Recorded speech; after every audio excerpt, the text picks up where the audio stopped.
And I am calling back to order this meeting of the Portland City Budget Committee. Councilor Green to Green 3. Thank you, Council President. I'd like to move Green 3 and its associated budget note Green 6. Second. Thank you. Colleagues, given the tenor of the day, I think I know how this will go, but I can't vote for a final adopt budget unless I try to amend it here.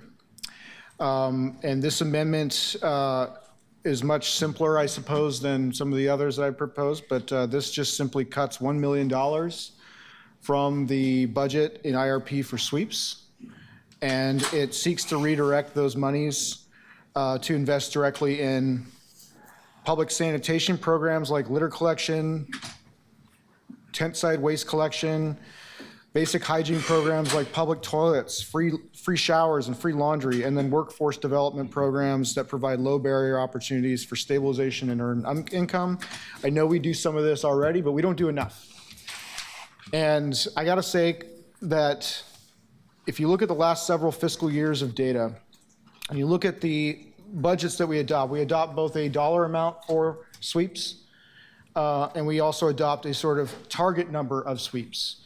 And in fiscal year 24, Mayor Wheeler's budget targeted 4,000 sweeps for that year and ended up doing 6,738 sweeps. In fiscal year 25,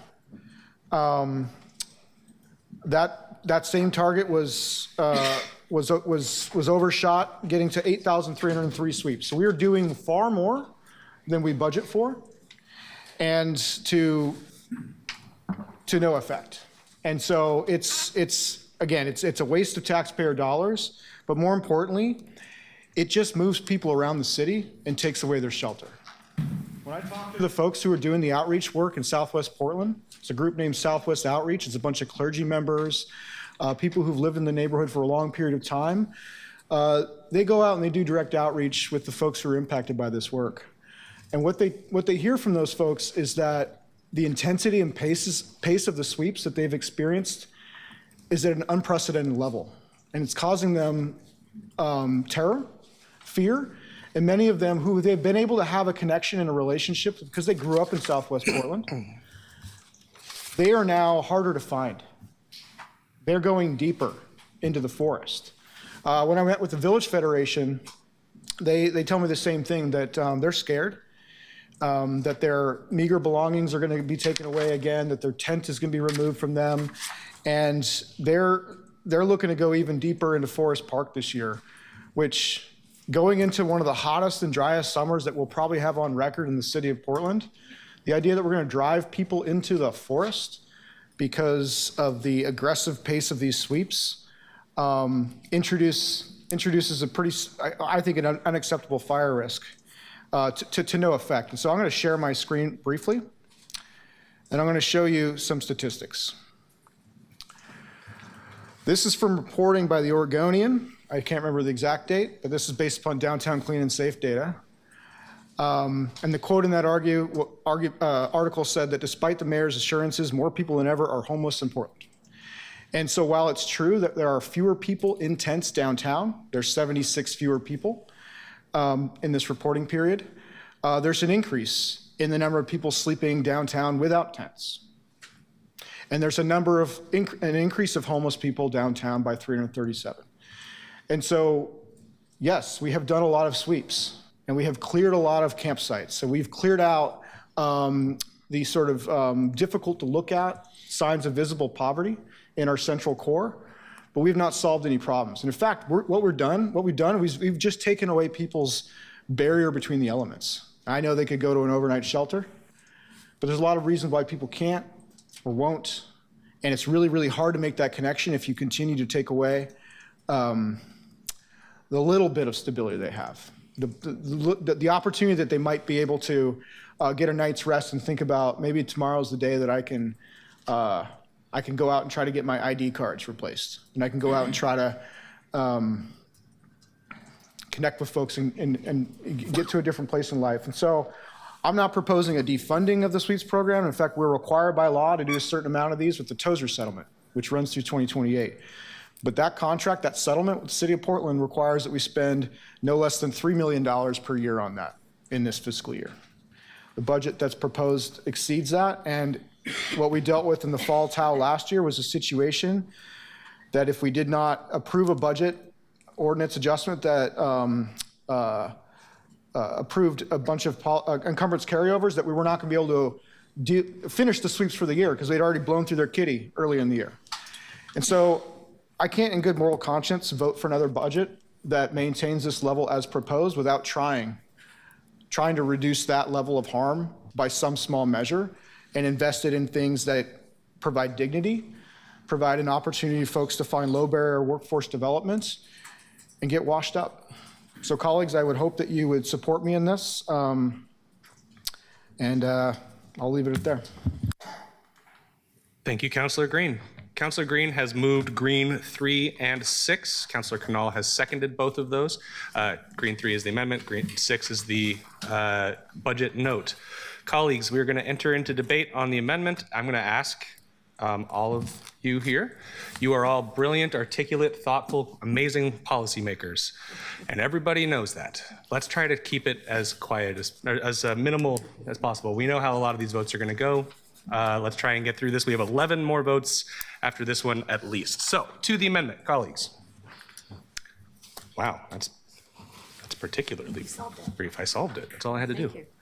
There we go.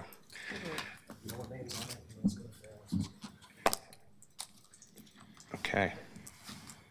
I'm going to extend a courtesy to Mayor Wilson.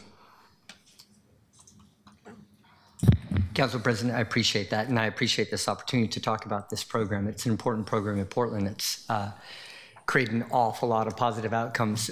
And I want to just first all start with Councillor Green's one-pager and talk about our camp removal program, because it's a removal program. Portland is now one of only a handful of cities of the top 100 cities that offers shelter at each removal, one of the only ones in the United States, because we have a safe bed for every person every night for everybody who wants one. One of the only, that's something that's a differentiator, and that's only been the case for about the last 6 or 7 months. About the data that he brought up, he's right. Sleeping in tents has gone down dramatically, primarily in the downtown area, by 75%. What is being conflated as homeless is incorrect. The data point that says total homeless downtown plus 337, that's a misnomer. Those are untented and active people. My team and I have been going out at night at 2 a.m. because we see that happening. It's oftentimes associated around our affordable housing properties. We do see the issues. Chief Hughes, who's in a different room, goes out with me, my outreach teams. We're now starting to pivot our outreach to 2 a.m. because those individuals need help too. And so we've been focusing on the day and we're missing it. We're leaving an important group of people on the street at night. Some are actually untented and sleeping, and those are the ones, yes, those are clearly unsheltered homelessness. However, the untented and active are a host of things. We have people coming in from the different neighborhoods. We have more drugs that are prevalent in our downtown core, and we're addressing that for a host of different reasons. Public space, public safety, we're rushing care to those individuals because we recognized we have a 24/7 city, not just a 8 a.m. to 5 p.m. city. So thank you for bringing that up, but that's not the case. What I want to talk about is this amendment is a concern because rather than going to encampments and helping people out of life-threatening situations, we would now go to camps and say, stay there, because we're creating a sanitation program. We have shelter ready for those to provide care right now. Taking money away from these programs while we're trying to focus on improving our city and bringing them inside is antithetical to where we're trying to take the city right now. And we're improving. We've turned the corner. We're resurgent as a city. We see hope. We see the polling dropping 20 points from 53% just 2 years ago to 33%. We're making inroads in the city. To stop now would only forego the renaissance that individuals are looking for. We have to continue to focus on providing care, not creating a sustainable situation where encampments are now the norm. It is not normal to camp in an urban environment. It is incredibly unsafe, it's unsanitary, and it's dangerous for the entire city, especially those citizens that are in the encampments. It is not healthy or well in those circumstances. We can't go back to people being found dead in tents, businesses failing, and families leaving. Those days are over. We've turned the corner in Portland. I just want us to recognize that. Continue to do the hard, important work and continue to trust the teams that are doing this very hard, important work for Portland. So thank you, Council President. Thank you, Mr. Mayor. Councilor Murillo. President Dunphy, I don't see why we are being told as a council to limit our comments when this is our time to make amendments to the mayor's budget, but he has ample time to give a propaganda spiel with inaccurate data about how the shelters are working or not working. There is an article from OPB from April 1st. Multnomah County data says homelessness has gone up since Mayor Wilson took office. There are numerous articles that dispel the myths of the mayor's purported data, which is really just his propaganda about how the shelters are working. But we know that homelessness is going up. It is simply less visible because people are being moved from sidewalk to sidewalk, and many are being pushed out to the suburbs. That's what we're seeing. We're not resolving homelessness. We are keeping it out of sight. So if we're being told to reduce our speeches, then I would expect the mayor also be held to that standard. I'm ready to vote. I will be voting yes. Thank you, Councilor Murillo. Councilor Green. Thank you, Council President, and I appreciate your response, Mr. Mayor. We have a disagreement. And my disagreement comes from who I talk to. So I talk to outreach workers who do this for a long period of time, and they have relationships with these people. And the testimony that they give to these outreach workers is to say, where am I supposed to go? Of course, I suspect the response is like, well, just go to one of these overnight shelters downtown. But oftentimes what they're told by these people moving them is to say, I don't care, just 100,000 yards down the, or 100 yards down the road, I have to sweep this one location. Don't worry, you can come back after I'm done and we'll just sweep you again. This is what they're told. Now, maybe they're lying, but I'm gonna believe them because they're my constituents. And this is what the folks who've been doing in this world who are leaders in their churches tell me. So I would then have to say that they're a liar too. So I don't know that we're gonna, we've got a difference of opinion on this. I guess we're operating from two sets of information. But this is where I'm coming from on that. And so I have no doubt that there are not coordinators that go to some of these locations. I just don't think they go to everyone. And we need to talk about that. Maybe that's a resource question. But there are people in my district that are getting moved, swept, cleared, whatever you want to call it, without that access to connection to service. And they're just being told cynically, like, look, dog, this is what I'm told to do. This is my job. This is how I'm going to get paid today. I don't care where you go, but you can't stay here. Don't worry, you can come back next time. That's broken. And that's a problem. And we are doing that right now with this money. And so it's just a small cut. It does not zero this out. We will continue to do far more sweeps than I am comfortable with, even if we're to pass this amendment. Now yield. Thank you, Councilor Green. Councilor Canal. Yeah, Councilor Green, can I ask a question here? What is the total budget for the impact reduction program? That's where this money's coming from, right?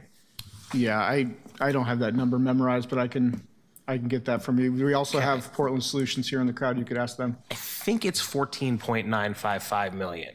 My understanding is that's on page 110 of the budget. I'm looking at the 26-27 proposed. 14.9, so I'm just going to round that to 15. I hope people will forgive me the $45,000 rounding here. I'm unclear on how one of those $15 million going away, when there would still be 14 million roughly in there, and the requirement is 3 million from the settlement. Not that I'm saying we should only base our funding decisions off of settlements. I'm unclear on how that prevents anything from being done. I think that's a little bit of a stretch. I respect the conversation here, and I think that what I'm hearing in D2, in Cully and in St. John's in particular, but also up from all those neighborhoods along the waterfront of the Columbia side, is that folks from other parts of the city are relocating here, and not in the places where they're necessarily the most visible, but in the places where, I mean, you mentioned the forest, Councilor Green, and I think that's worth bringing up. We were looking at the Colwood Golf Course for a disc golf. The disc golf folks were asking about using a portion of it that's not part of the current golf course, but is still in the grounds. And one of the challenges when we started looking into that is the number of RVs that are there, that are people who've been moved over to that area over the course of this. Actually, to be honest, it's probably before Mayor Wilson and us took office that this started, but it's still a pattern that occurs.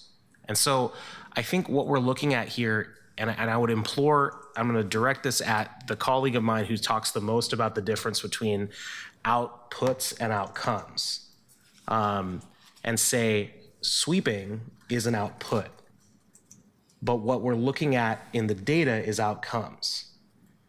And when we see a pattern of trying the same thing repeatedly and continuing it, and the output is not leading to the desired outcome, that's something that we need to change.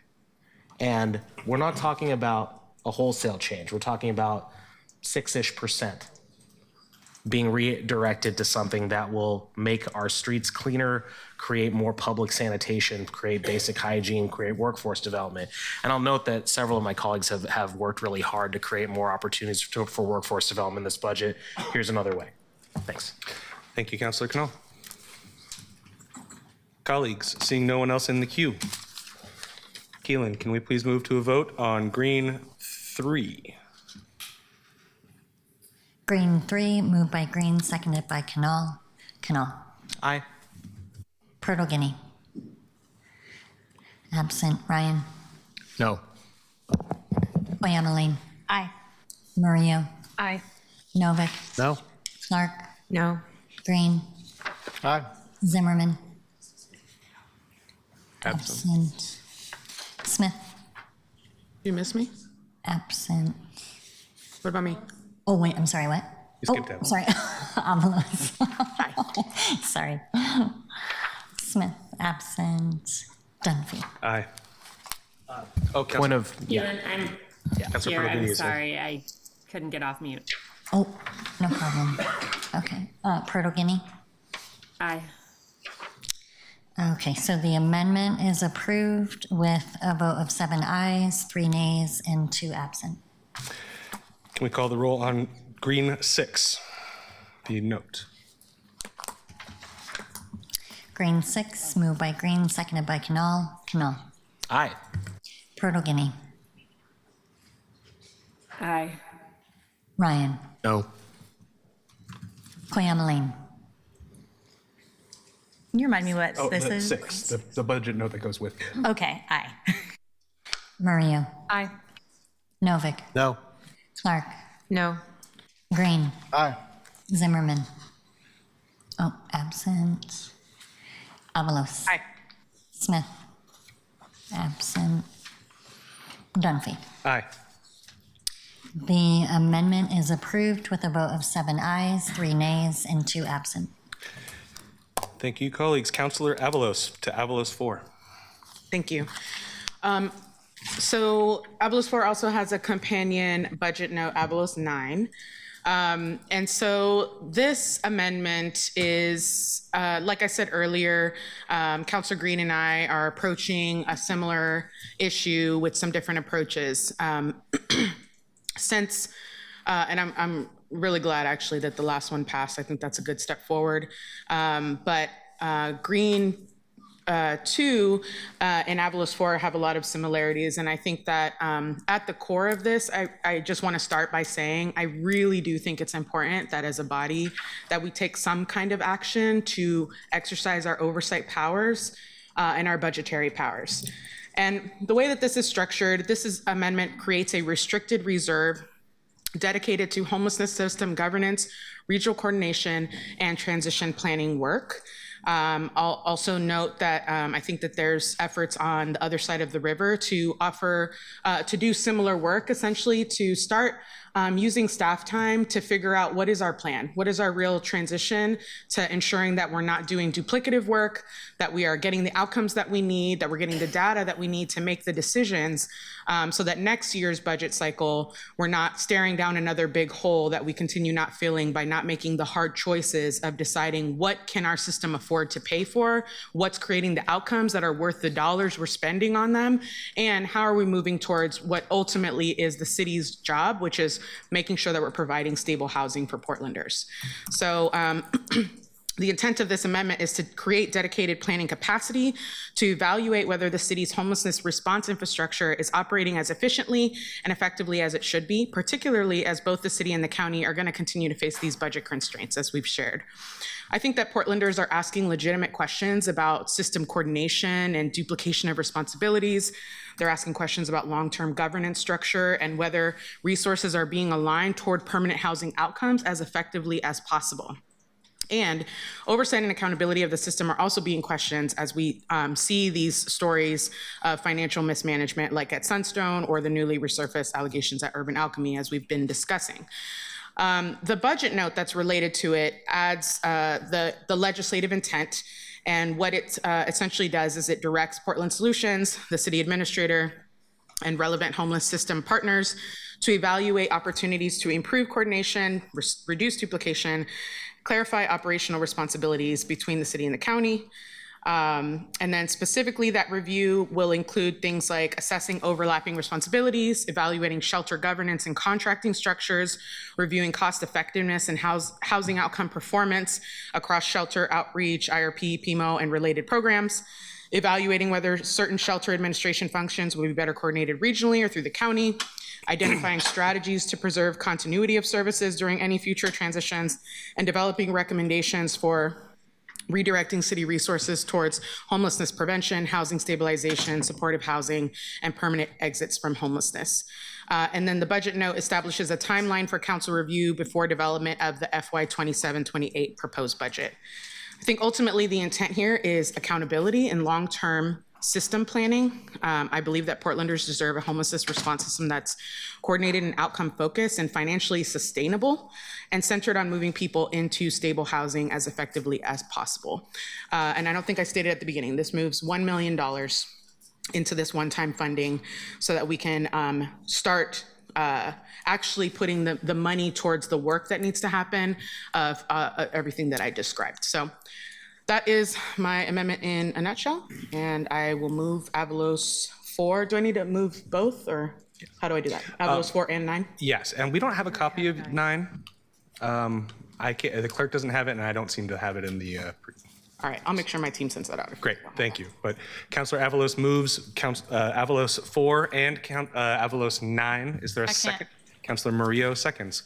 Colleagues, to the amendment. Vice President Clark. Thank you, Council President. Councilor Avalos, who does this work? The city administrator. The city administrator is going to do this work? Directs the city administrator to ultimately be responsible for the outcome, but PMO and Portland Solutions, all of the components of the homelessness work is meant to participate in this exercise. Can I ask CA Lee who would do this work? I would assume it would be part of our portfolio for Portland Solutions for now. Okay, thank you.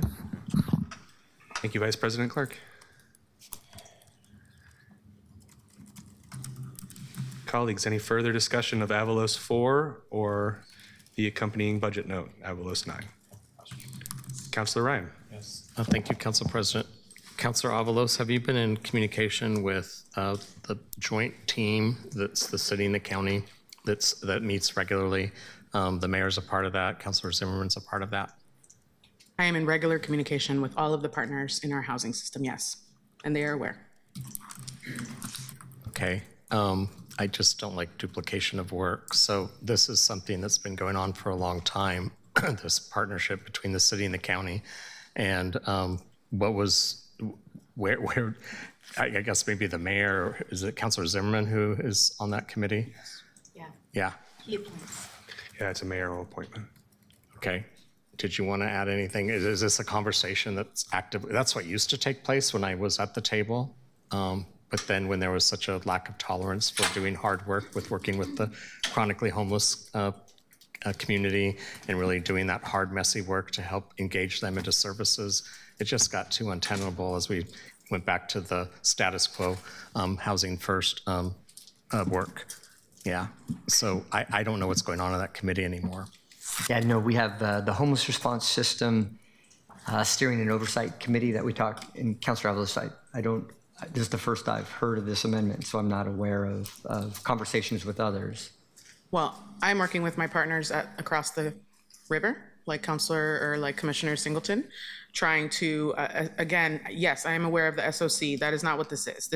That's just regular business. This is forcing a conversation about making some decisions before the next budget about how we're going to close this budget gap. That requires making sure that we are able to assess, are the outcomes working? Are they worth the dollars? So it explains it in detail, the outcomes, but they are different from the current status quo outcomes of the SOC, yes. My experience has been that politicians don't stick with a plan. And so I know when we first got the villages up and running, we were seeing up to 50% rate of going into housing, and especially with those that were engaging in addiction recovery services, those engaging in workforce, those were our best results. And we all celebrated those for about 6 months because they were there and we measured them. And then we started moving away from that. And so one of the challenges that you'll find in this position, all of you, as we work on the hardest thing that we failed at miserably, like I don't think any city has failed more than Portland in terms of engaging with chronically homeless people who do suffer, many of them, after they're on the streets for 2 years from addictions and unchecked and untreated mental health issues. It's sad and it's hard work. And we haven't been willing to hang in there and actually stick with the plan long enough to see any results. Because I heard the word football earlier, there's just this football game that keeps going on where we can't get on the same page to be doing what's right for Portland, and it would be great for this humanitarian challenge. And so we just keep having like these new ideas that come up. So I think there's more plans than we need to. We have a lot of plans. We just haven't had the stamina, the integrity, the persistence to stick with anything. And so this is my 6th budget process. And so it's just sad to continue to always hear that we have to have a new plan when we haven't been able to see through any of our other plans that we're starting to get results. So that's where I'm hesitant about doing yet another big plan. Thanks. Thank you, Councilor Ryan. Councilor Green. Thank you, Council President. As the vice chair to Councilor Avalos, I appreciate your leadership on this. And as I alluded to when I motivated my own version that does it a different way, fully support you in this, endorse your proposal here, plan to vote for it. But I just want to clear up one thing here. This is not a replacement for the existing conversation that's happening, because frankly, that has fallen apart. I mean, when the decision was made to sort of tear up this funding arrangement between the county and the city, that sort of drove a nail in that as far as I'm concerned. And we've had these nice joint meetings about this, but the intention behind this amendment is to start a timer and start the process of saying, this current system is not working, we need to draw it down, let's do something different. And let's actually use some evidence-based reasoning in the process. And so that's why I'm supporting this today. Clearly the folks at the table who've been at this in a leadership position all this while have failed to figure this out. And so it's up to us as the people who approve budgets for the city of Portland and spend taxpayer dollars to step in and try to do something different. And you're the chair of the housing committee. And so this is the sort of leadership that I'm seeing here. Thanks. Thank you, Councilor Green. Councilor Knoll. Thank you, Council President. I'm going to talk, we have the budget note in our emails for those who haven't seen it yet. I just wanted to get an understanding here. I'm reading over the budget note, and I think understanding the need for reevaluation or evaluation, doesn't say in here, makes a lot of sense to me. I'm curious if we could just get a little of the legislative intent clarified, because this is one that I'm not 100% clear on. When you talk about an assessment of overlapping operational responsibilities, is the legislative intent as described by Councilor Green a moment ago? Are we trying to talk about how we get out of overlap? I'm seeing a nod there. And so this can help inform that. That makes sense. And then the other piece that I wanted to speak to, and this is something that at least on Avalos 9, I guess, the budget note makes a lot of sense to me. I really appreciate the second to last item here of redirecting away, again, as we talked about in the previous amendment, from the management side alone to homelessness prevention, housing stabilization, and then the other side, supportive housing acquisition and permanent housing exits. This is, I think, the conversation that changes not the plan, but what the plan is designed to achieve, right? Where we're not talking about managing a problem, we're talking about solving a problem to the degree that we can, which obviously we are one player in this process. So at least as it relates to Avalos 9, this makes a lot of sense to me. I appreciate the clarification, and I will be supportive of 9. I'm going to be going back over and asking questions later about 4, but yeah. Thank you, Councilor Canal. Councilor Smith. Thank you, Council President. Does this have a financial impact to it? $1 million. Okay, thank you. Thank you, Councilor Smith. Councilor Avalos. Yeah, thank you. I'll share a little bit more about the intent. I think the goal here is that we need to have more clarity about the outcomes so that we can make better financial decisions. A lot of this is financially driven for me. That's why it specifically points out getting this information prior to the next budget cycle, because again, we are in year 2 of staring down huge holes in our budget that are because of these systems that we are overspending and under delivering on. And so this is about forcing the conversation to move beyond the joint meetings where we just talk at each other about the charts and all that. This is about rising above that and getting to the next phase where we actually start to make better decisions based on data and start preparing ahead of next year. What are the things that we need to start figuring out we can't afford to do anymore? Because the way that we've approached this budget is the whole budget was built around keeping everything exactly as it is, basically, around our sheltering system. And my note and my amendment argue that we need to make some kind of a change. And clearly the current systems of governance and SOC and all of that are not producing any measurable steps, in my opinion, towards some actual change. And so that is why this is different. Yes, we have all these different structures. Yes, we have all of these plans. This is about taking that next step and putting dollars and resources behind it, not only for the planning of it, but it's also for making sure that there's dollars available for people that are gonna be moving out of shelters that we're gonna have to close down. And it's about transition, not just for the humans working at the city, but for the actual humans that we're serving. So the way that I have it written for what these dollars in the 1 million pot go to, it's for a broad swath of that, but particularly focused on making sure that if the city has to close things down due to us not having the money, that we have some kind of money that we can reach for to make sure that we're getting people a safe landing.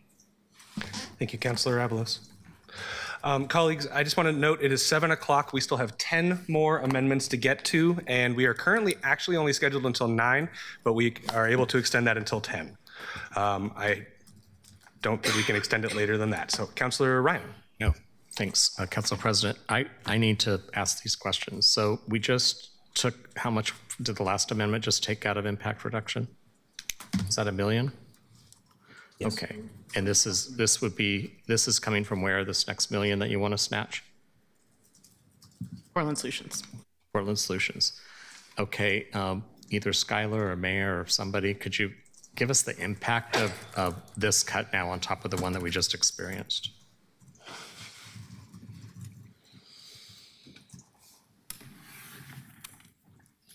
Skylar Brockenoff, Director of Portland Solutions.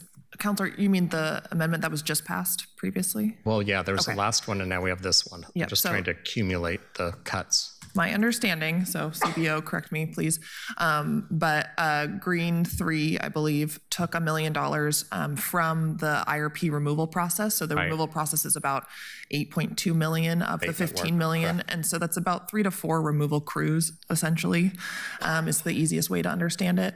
And I believe put it in a set aside that then can go through an RFP process. Okay. And then this amendment, Avalos 4, I believe, would take $1 million, and I'm sorry. Oh, So with that million and why we put it in a set aside and we rethink and plan to do a different methodology, how many employees won't be working on the streets of Portland to do the abatement work and the outreach work?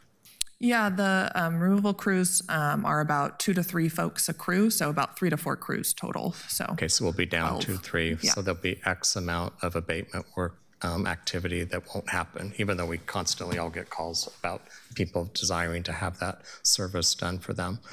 And then this one will do what? Take it from where? my understanding is it's non-shelter related Portland Solutions budget, but I'm not What does that even mean? clear on exactly where it would come from. So you're the head of that program and you're not sure what that means? I think I would That's probably not your have to fault. pull it It's a- through from PMO maybe, but I'd have to look at our budget numbers. Sponsor, could you answer the question perhaps? That's the answer. It's coming from Portland Solutions and PMO, Just big picture from Portland Solutions? but not from the shelters specifically, but it's for them to absorb the cut. But Okay, but it stays within their bureau. So they're still using the money. They just have to use it towards the directive that the amendment tells them to use it for. okay. I'm well known to be for outcomes and I'll always be for that. I think, again, what I've struggled with since I've been elected official is how the political sector does play football with outcomes. And so when we start to make some headway on them, then we shift and we decide to try a different method because maybe that one was getting results that we didn't like. I don't know. But my point is, we struggle on this council at the county to even define what success looks like. We struggle to say what the North Star is. I'll say it one more time, even though I don't seem to ever get much traction with this, but with a lot of lived experience, like some others on this council with homelessness, both within my family especially, is, I guess what I want to say is that we just were failing to provide the support that's needed to do the hard work to move people from dependence on government services, dependence on drugs and alcohol, to independence from both. With the average age on our streets being 25 to 54, men, prime working years, most not disabled.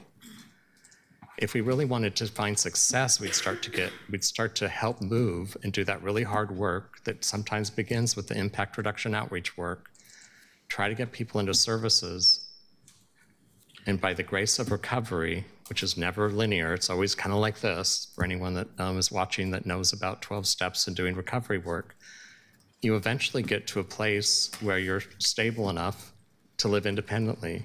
And then when you're working, that helps a lot because addicts have to be busy or they'll relapse. And so since we never talk about it, in my opinion, with this type of honesty, we continue to avoid, I think, the real truth.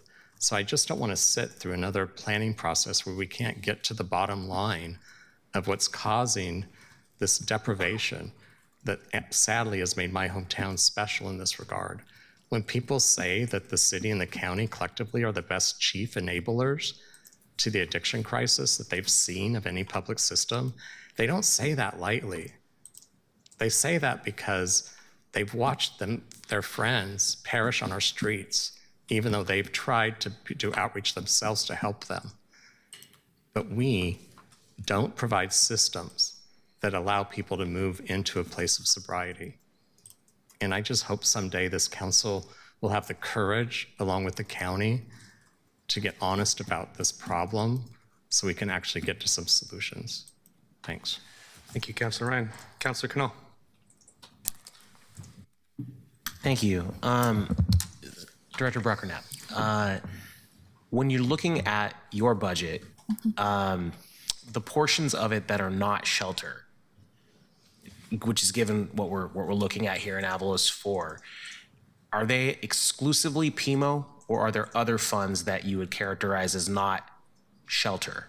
And I imagine there's a question of what is adjacent enough to shelter that you're counting it. Yeah, I guess depends, Counselor, kind of how you, but I would say largely. So we have about $1 million just for kind of Portland Solutions leadership, so about a few positions, and then $2.8 million for outreach, the city outreach team, and then PMO's budget, which we've already talked about, and then IRP's budget. So those are kind of the only buckets of funding within Portland Solutions. Thank you. So, Councilor Avalos, getting back to 4, is the idea that everything that was just mentioned, the $1 million for Portland Solutions leadership, $2.8 million for outreach, PMO's budget, and then IRP's budget, is that all within the universe that you'd be allocating decision-making authority to Director Brockernap to pull $1 million from? And when you say one-time money, is the idea there that it could be a one-time transfer of the money, but even if it's ongoing, or are you looking at specific one-time dollars that are already there? It's in a one time in a pot. So for this year, because it's about getting prepared for the next fiscal year. Right. Budget. Okay, so that the way I'm interpreting that is that you retain the ongoing funding stream, but could do a one-time transfer of it into this pot. And I'm seeing a nod there, so that helps me understand. Thank you. And then the piece that I'm the only last piece I need to clarify here is this would be general fund dollars. I'm seeing that down in the table. And so does that, because I know that a lot of PMO's budget currently is not general fund, but PSEF. Does that change your answer at all, Director Brockernap? So PMO has $2.4 million in ongoing general fund. So that's the only general fund that PMO has right now in their budget. I honestly would need to talk to my finance person to see kind of what makes the most sense. But just off the top of my head, yeah, that PMO's $2.4 million is one of our only buckets of general fund. So the other 1 million you just mentioned, the other, I'm going to just go back to the $1 million for sort of administration, the 2.8 for outreach, and then IRP's budget. Are those all general fund as well? No. So the 1 million is general fund. The 2.8 is general fund one time. The PMO budget has 2.4 in ongoing general fund, and then IRP has, I'd have to look. I think it's about 5 million in ongoing general fund. Okay. Thank you very much. Yep. Thank you, Councilor Canal. Councilor Zimmerman, last word. Thanks. How many employees at PMO will be laid off because of this? If $1 million was taken, I would guess about 4 to 5 off the top of my head, but I'd have to look at the numbers. Okay. So that's from the last one to this one. So the last amendment pulled it out of IRP, but if we took money from Avalos 4 from PMO, sorry, end of the day, we would have $1 million probably coming out largely of the general fund, which pays for a lot of our employees within PMO, and some of them are part-time workers, so it's not kind of your fully loaded typical employee. Yeah. That's very concerning for me. PMO might be the thing that my constituents talk most positively about in their interactions with city folks. They're the ones who meet their expectations more than any other in terms of my interactions. So that is a huge concern. But as I read further about this, funds should be restricted until Portland Solutions and the city administration provide council with a transition and governance framework by December of 26. And some of the points in here about contract and provider transition analysis, et cetera, I just want to remind folks, Multnomah County is the homeless services provider in this community. Portland took on a sheltering role because the county couldn't and wouldn't in 2021 and 22. But the human services aspect in this community is not the city of Portland. And this looks very much like what Councilor Smith and I and others would have seen in the first foundational documents of what was the joint office in 2015. this idea to plan about planning to plan to be a homeless service provider. So I've ridden this roller coaster, and I do not want on it again. This is a $1 million layoff to PMO, Portland's favorite place, and it is a huge shift in the role in government as I read this and what it would take for the money to be, quote, released. It'd be better just not to do the work and never release it, because this is a dangerous plan. And so I don't think anybody wants Portland who has no social workers on, who does only emergency overnight sheltering and the task sites, which are the most extreme form, to take on a larger role here. I think that's Multnomah County has largely, the public understands that the social services happen at that level.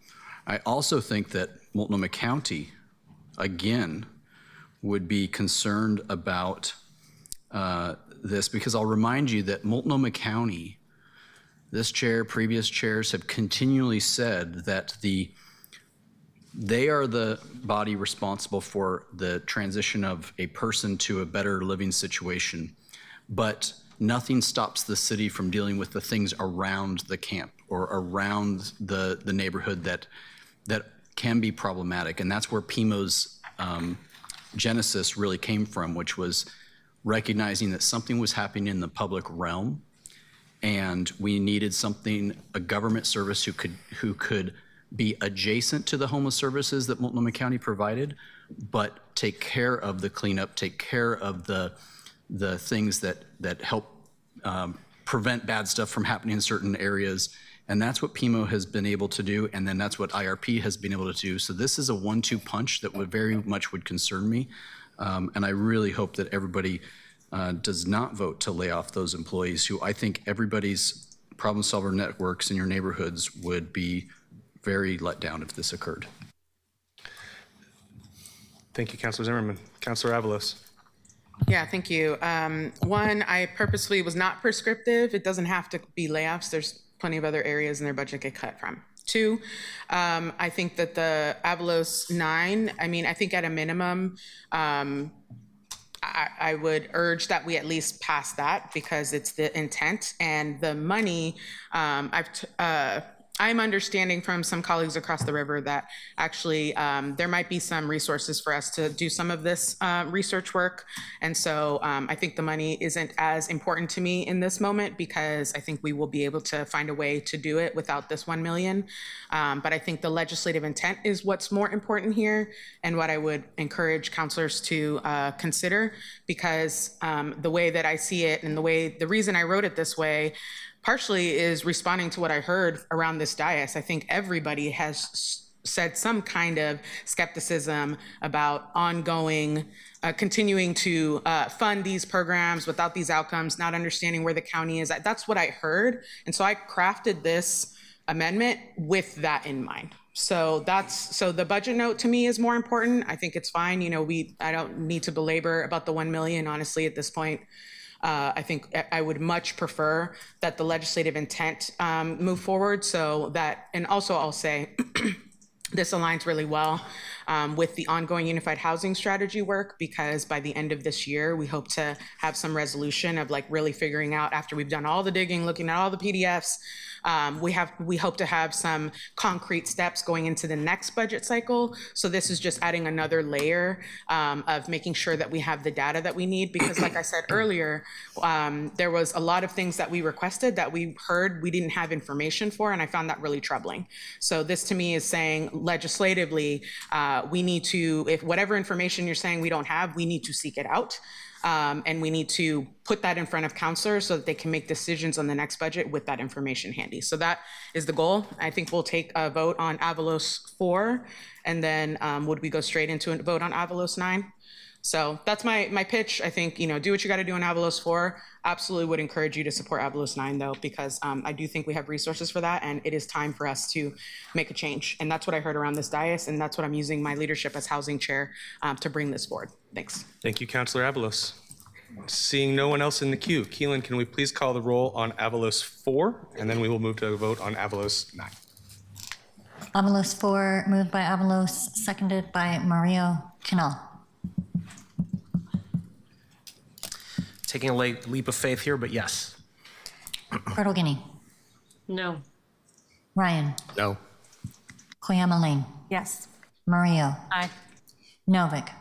No. Clark. No. Green. Aye. Zimmerman. No. Avalos. Aye. Smith. No. Aye. The amendment fails with a vote of 6 ayes and 6 nays. Now please to a vote on Avalos 9. Moved by Avalos, seconded by Mario Canal. With no hesitation, yes. Purtle Guinea. No. Ryan. No. Koyama Lane. Yes. Mario. Aye. Novick. No. Clark. No. Green. Aye. Zimmerman. No. Avalos. Aye. Smith. No. Dunphy. Aye. The amendment fails with a vote of 6 ayes and 6 nays. Okay, colleagues, it is now 7:20. Just a friendly reminder again that we are officially scheduled to work until 9 o'clock tonight, but have gotten room if we need to extend until 10 o'clock. However, that is a hard stop for us. We need to get through the next 10 votes. We are entering a block of items related to restorations to cuts made to parks and the arts programs. This is sort of an old Vibrant Communities block that we would have been doing 18 months ago. We're starting with 2 items that were rated highest priority by their respective offices. That is Purtle Guinea 2 and Koyama Lane 7. I'd like to start with Councillor Purtle Guinea and then on to Councillor Koyama Lane. Councillor Purtle Guinea to EPG 2. Thank you, Council President. Colleagues, Purtle Guinea 2 addresses a concern that I brought up during our work session. During the 8 days of closures at community centers, which the mayor put in his budget as a cost savings measure and a policy measure to allow for all staff meetings and things like that, I was worried that there could be an unintended consequence of shutting down the type of childcare programs that allow people in our community to work. I specifically asked about 3 programs: preschool programs, Sun School programs, and after-school programs. I couldn't get an answer on the dais, but learned after the fact that the preschool for all programs have a built-in number of in-service days already, and the plan was to align those with these closures so that days off might change, but the number of days off affecting working parents would not change at all. I learned that Sun School programs would not be affected, but that parks run after-school programming would be affected.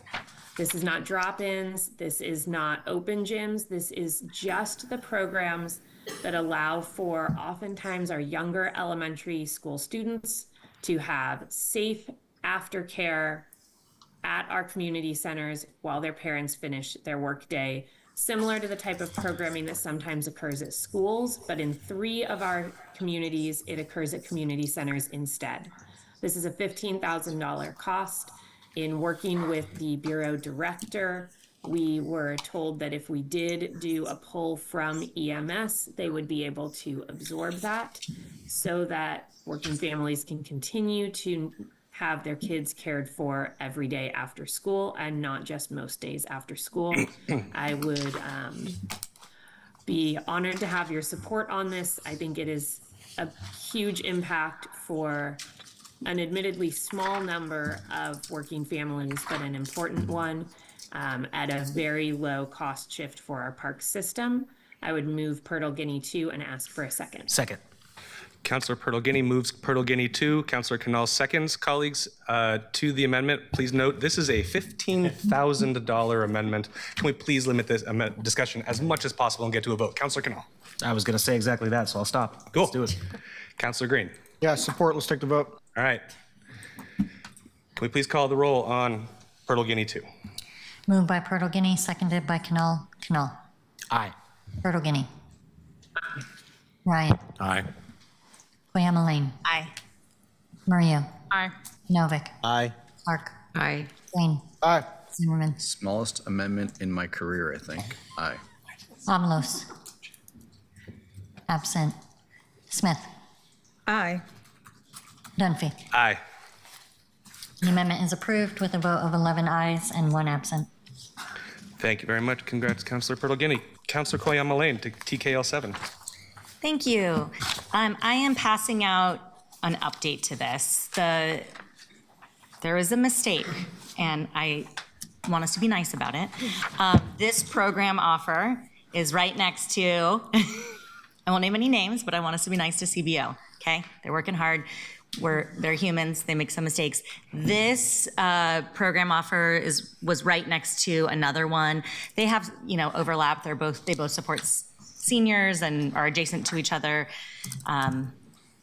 And so, yes, please forgive that. And this is the correct one. So TKL 7 restores funding for the Parks and Rec personal trainer positions that support the health and wellness of seniors and other community members across Portland. The amendment uses $256,772 from Parks Levy balance funds that are already being transferred into the general fund for operations. This amendment aligns with Portland's age-friendly priorities by supporting programs that improve health, mobility, wellness for our growing senior population. The majority of people that use these programs are seniors who live on low incomes. And I want to be clear, I've learned a lot of new things about this. We had people come talk to us about these programs at our listening sessions, and these training sessions really are not a luxury. A constituent emailed me today to share that their trainer at their community center works with them and a lot of Portlanders living with Parkinson's who can't afford physical therapy out of pocket or don't have adequate insurance coverage, and these programs are really helping to fill real gaps. I see this amendment as honoring the intent of the Parks Levy and ensuring that Portlanders are really seeing tangible benefits from the investments that they voted for, and I would really appreciate your consideration. Thank you. Thank you, Councilor Koyama Lane. Did you formally move this amendment? I would like to formally move Koyama Lane 7. Second. Councilor Koyama Lane moves. Councilor Murillo seconds. Colleagues to the amendment. Councilor Murillo. I'm going to keep this super brief and just say that when I first saw personal trainers, I was like, okay, we can cut them out of the budget. Surely this is not that important. And then we went to the community listening sessions, and this was so critical for elderly folks in our community who use this as a health resource, who use this to connect with one another. It is also part of our public health system, honestly, for people to get to have personal trainers and strengthen their bodies and be social together without having to go through the medical system. So it's really critical. People love this. Thank you, Councilor Koyama Lane, for bringing this after all the community feedback we got, and I will be proudly supporting this. Thank you, Councilor Murillo. Councilor Canal. Thank you, Council President. Just a quick question, broadly supportive of this. Just wanted to understand the 160-325. I know the 256. Are you saying that this is the one that had the error or the one originally?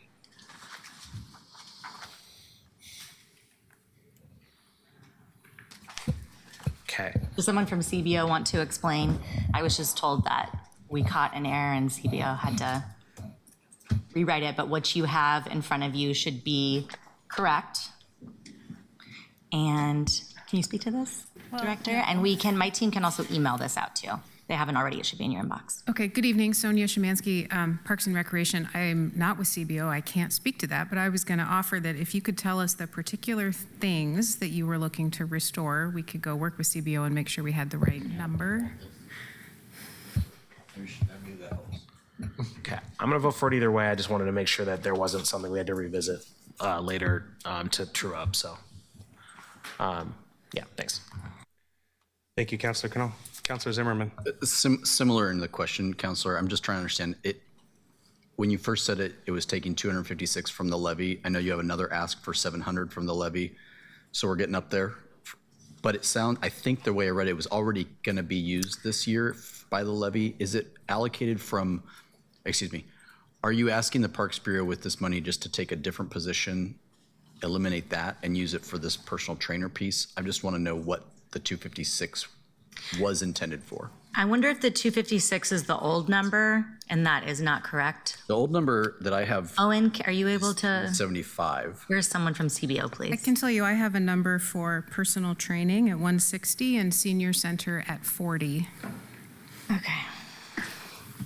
Hello, Owen Sates, City Budget Office. So The difference in the numbers is that we use the decision package that was submitted by the Bureau, and there was whatever the larger number is, the $260,000. That was the total expenses in the decision package that was reduced. It's backed by two separate revenue sources in the package, which is the partial draw on the levy, which is the $160,000, as well as external revenues, which would not show up in this table because it doesn't impact the appropriation schedule as external revenues.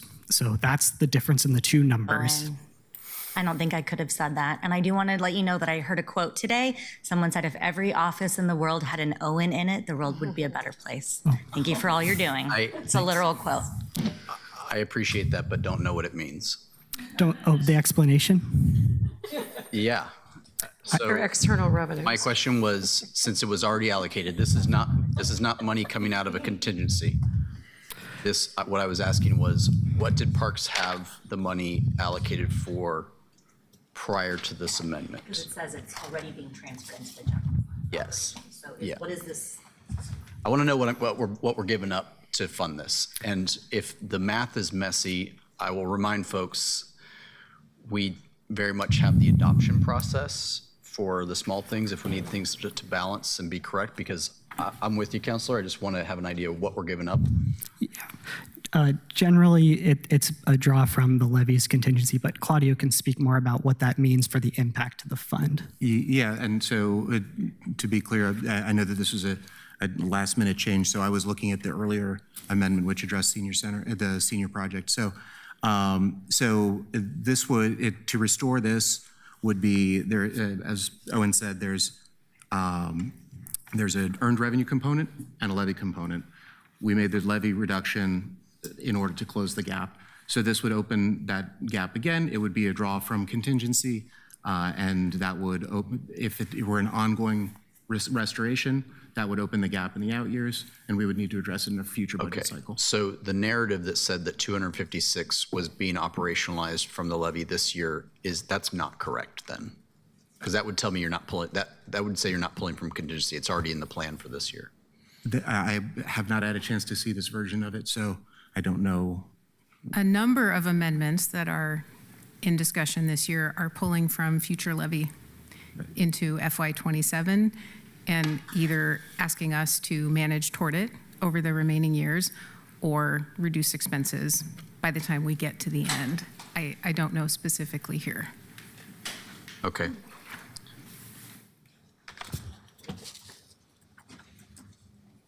So, yeah, no, I think that's a fair characterization. It's essentially drawing from. So this is a draw from the levy. This is not a recategorizing of current proposed operational funds from one thing to a new thing. This is an additional draw on the levy. That's the reason I bring that up is that I know that we've got another big one coming as well. And so $1 million draw on the levy I'm trying to understand what that really means in the out years. The Montebello shelter. Yeah, I don't mean to preload, but so that's what's on my mind. I'm going to hold there and consider as we go through. Thank you, Councilor Zimmerman. Councilor Smith.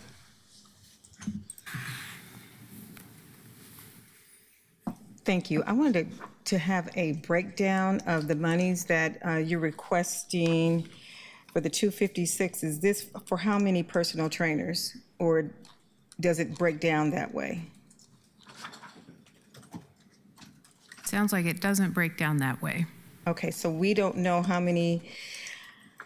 So how am I supposed to gauge if this is enough money to do what it says it's going to do? It sounds good.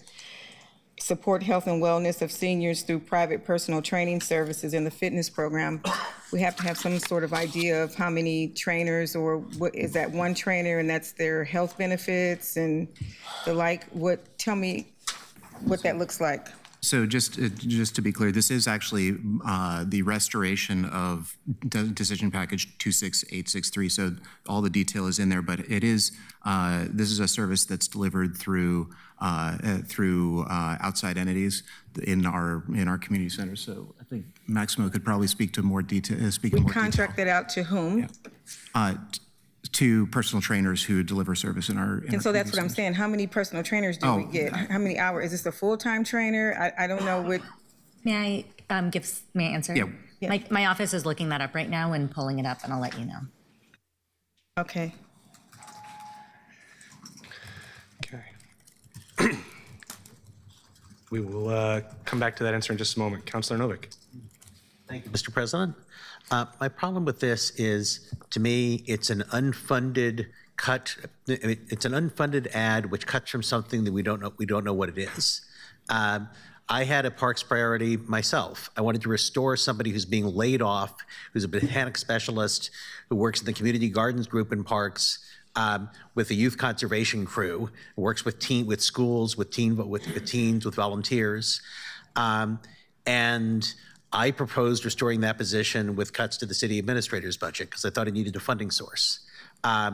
It did not occur to me to simply tell parks to find the money for it somewhere, because that means cutting from somewhere else, whether I specified or not. So I just am not comfortable telling people to find money from somewhere. I was comfortable, I guess, with $15,000, but I'm not with this amount. And the amount I was going to be asking for was in the same ballpark, about $240,000. So I just can't. I understand this is a valuable program to a number of people, but I can't support it. Thank you, Councilor Novick. And I wanted to finish my question. Oh, sorry, Councilor. Is this in the external materials and services budget? Is that where this money is being restored back to? It looks like it might be casual staff. It's not a particular individual. So I would need to drill into the detail there. So. We don't know. Okay. We don't know. Okay, thank you. Thank you, Councilor Smith. Councilor Pertle-Guiney. Thank you, Council President. I had a lot of questions that it sounds like maybe we can't get answers to right now about where this money is drawing from.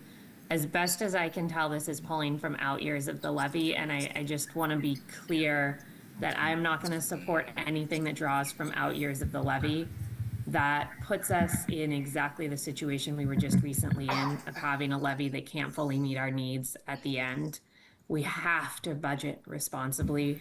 We have to fulfill our promise to Portlanders that we are going to live within the means of what they can afford to give us. This is a really important program. I would love to be able to fund it. I did not like seeing it cut, but I can't support anything that draws on out years of the levy without a plan for what we are asking the Bureau to cut instead, because otherwise that is just unspecified additional deep cuts we will have to take by the final year. Thanks, Council President. Thank you, Councilor Pertle-Guiney. Vice President Clark. Thank you, Council President. Councilor Koyamale, do we know about how many people this serves? Yeah, looking at the decision package, there aren't specific numbers. It outlines that the proposal will discontinue personal training at regional community centers, creating a gap in fitness offerings for participants, but there are not specifics. It is something that is across the city, though. Can I ask also, Parks, you mentioned earned revenue. What are people paying? Some people paying for this? People do pay. I've clarified that there's about a $250,000 cost associated with casual staff, so they're not FTE, but we buy their capacity on an hourly basis through the year. That's who provides the training. We bring in about $100,000 in revenue off that offering. So the net cost annually in 27 is the 160 figure. Okay, you know, I've talked a lot about the Parks Bureau becoming more entrepreneurial and finding other ways to finance these programs. You had an answer you want? Yeah, 50 positions total. And for some context, since January at Mount Scott Community Center, 190 people have signed up for these sessions. So they are well used. That's just Mount Scott. Yep, there must be others in other places. Well, I'm really sensitive to Council Pertle-Guiney's concern, but I'm also very aware of the silver tsunami and that if this might be a good investment, if we can keep people healthy and so they won't call chat. when they fall down or other situations. So I'm sort of, I'm torn. I'm considering this. Thanks. Thank you, Vice President Clark. Councilor Green. Being mindful of the time, I'm just going to say I'm glad to support this, and I'll just remind folks it's oftentimes our aging population that one votes for these levies, but then also it's just a barometer for our priorities in the community, and we really just want to make sure we take care of them.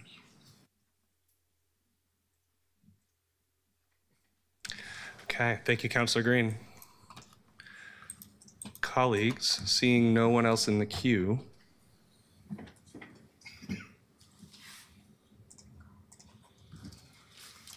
we please move to a vote on Koyama Lane 7? Moved by Koyama Lane, seconded by Murillo. Canal. Yes.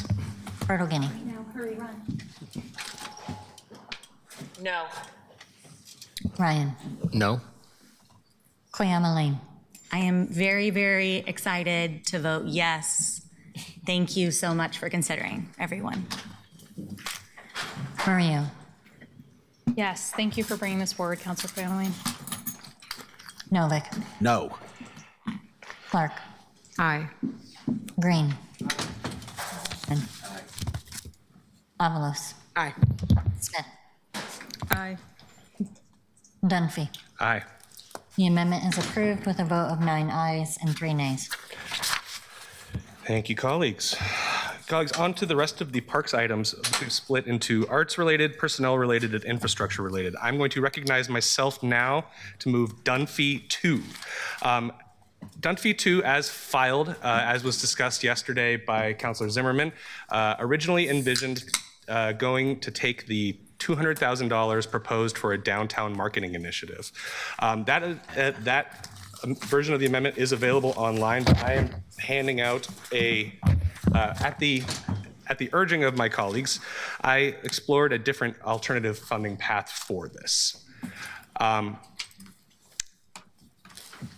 The Downtown Marketing Initiative was created back in 2004 as a grant to the PDC. It has since become a part of the Portland Business Alliance and Clean and Safe. Understanding that this is funding a number of really important amendments, I am attempting to backfill as much of the cuts to the arts as I could find. This pot took a 7% cut overall. These are the grant dollars that are given to the Regional Arts and Culture Council, the Interstate Firehouse Community Center, and Music Oregon for relatively small dollar grants for working artists in the community. The proposed cut cuts 45 to 55 additional grants. Cutting through a lot of this because we are tight on time. I'm uncertain if there is support for this as a reduction in the downtown marketing initiative. So I'm proposing to primarily fund this out of the new funds appropriated in the budget to council operations to fund onboarding for new councilors potentially coming on after this year's election. We are also using general fund discretionary dollars that were made available by technical amendment 2. This is an addition of $337,000 to council operations, likely in excess of what will be required for these offices transitions at year's end. And because of the general fund overhead thing, this amendment would take the full appropriation in order to close that gap. However, we do believe that there will be sufficient underspending across all 13 council offices, council operations and council offices, that would otherwise be returned to the general fund at the end of the year. We have amended a budget note that directs the administration to reserve any underspending and direct it to the transition fund in the fall TOW up to the $337,000 amount. You might not have heard this, but I happen to think that music and the arts are really important, and the small grants like this are a huge part of it. So, colleagues, before you is Dunphy 2, a revised version, or I am moving, I don't know how to do this. I have to move Dunphy 2, and then I'm also going to move an amendment to Dunphy 2. I'll just move the new one for now. I'm going to move the new one for now, but if this fails and colleagues are not interested, I'm going to move the other one. So I'm moving Dunphy 2, the red line version, which you should all have in your hands, and I would ask for a second. Second and clarification. is this posted online for our staff and for the public to see? Or is it going to be emailed out as well? I thought it got emailed. Let me verify very quickly. Sorry. It might. My inbox is really bad right now. I apologize. Okay, now it's being emailed to you all. So Dunphy 2, with my own name misspelled in the file, I just noticed, 2.0. So Councilor, thank you, Councilor Novick. Thank you, Mr. President. Mr. President, I appreciate your passion, but I do not want to set a precedent of each of us going through parts of the budget, looking for places there might be there might be some underspending in order to fund a particular little thing that we like. I think that frankly, it's kind of like what Councilor Kiana Lane just did, saying some money is going to come out of somewhere we don't know quite where. Also, I have to say that we are a council with an approval rating of 24%. I think it is quite possible all 6 of us up for re-election will lose, in which case we'll need a significant amount of money for transition. Thank you, Councilor Novick. Councilor Murillo. You know, Councilor Novick, I think that when you're measuring on an aggregate, people might have negative feelings, but I think I'm personally going to win. And I think maybe it's because we're bringing forward ideas and not shooting everything down, or even our own ideas down, as some people have liked to do earlier.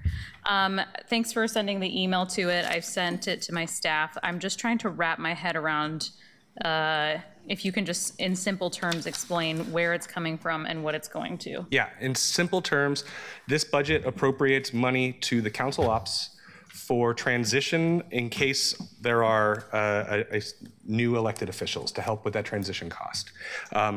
It would redirect those dollars back to fill the cut that is going to arts and culture, and if those dollars, when those dollars are underspent in that budget, they will go back to repay this. Is that helpful or unhelpful? This was our attempt to try and, yeah. I'll tell you what, honestly, colleagues, this is a vaguely complicated one. It's a stretch, but I think it's worth trying to protect as many of the arts as possible. So I recognize that this is a stretch. If this is too much of a stretch for folks, please vote no. And I have another version that we can get to very, very quickly. For clarification, which budgets are going to be, so this is relying on budgets being underspent. So is it not going to be, if the underspending varies, does that mean it changes what is available? Yeah, so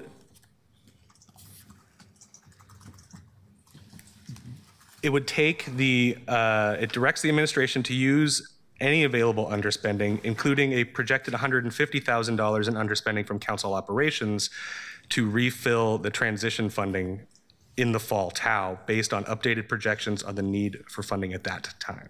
So we will know more. Right now, basically, this budget puts $374,000 into council ops for a transition fund. By the fall TAO, we will likely have a better idea of, I believe it happens in November, so I think we'll have a better understanding of how this happens. Okay. And how does the transition funding relate to the arts? It doesn't. Oh. It was simply a pot of dollars that was allocated out of the general fund that I'm trying to claw back. Well, look, I'm the person that tried to take money from the golf fund to fund small donor elections last year, so who am I to judge? Okay, thank you. Thank you. Vice President Clark. Thank you, President Dunphy. I have a question and then a couple of comments. So we're not actually taking the money, we're just waiting to see if it's needed. No, other direction. Oh, okay, sorry. Yeah, we would take the money and we would refill the dollars for the transition office from underspending from this year. Oh. If needed. If needed. If needed. I agree with you on the importance of the arts to our economy, and even these are just small grants sprinkled around. What I really want to say is I appreciate your reconsidering the cutting of the downtown marketing, and I appreciate that. Thank you. Thank you, Vice President Clark. Councilor Canal. I'm just going to speak to both versions of this, just off the off chance to save time. I would have preferred the other funding source, but I think both of these are good. I appreciate you advocating for the arts always, Councilor Dunphy, Council President, and I will be voting yes. Thank you, Councilor Canal. Councilor Smith. Thank you, Council President. If folks who are here today, they lose it in November, they will have the balance of those previous counselors. So why do we need a transition if they already have a budget? I think that this is dollars for the sort of setting up of the office, ordering nameplates and things like that as well.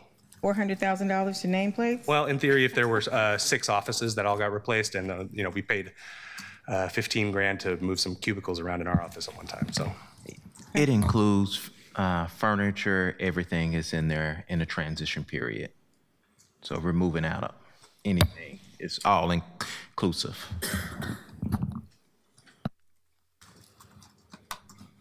Okay. Anything further, Councilor Smith? No. Okay, Councilor Zimmerman. No, I'm good. Okay. Colleagues, seeing no one else in the queue, Keelan, can we please call the roll on Dunphy 2?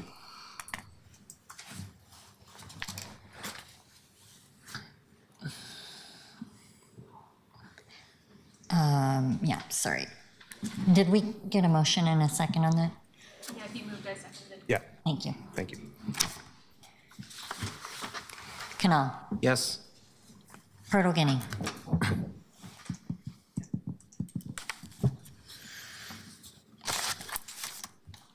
Absent. Ryan. No. Guyamalane. Yes. Mario. Yes, I think this will have minimal impacts. Novick. No. Clark. Aye. Aye. Green. Zimmerman. No. Avalos. Aye. Smith. No. Dunphy. Aye. The amendment is approved with a vote of 7 ayes, 4 nays, and 1 absent. Thank you, colleagues.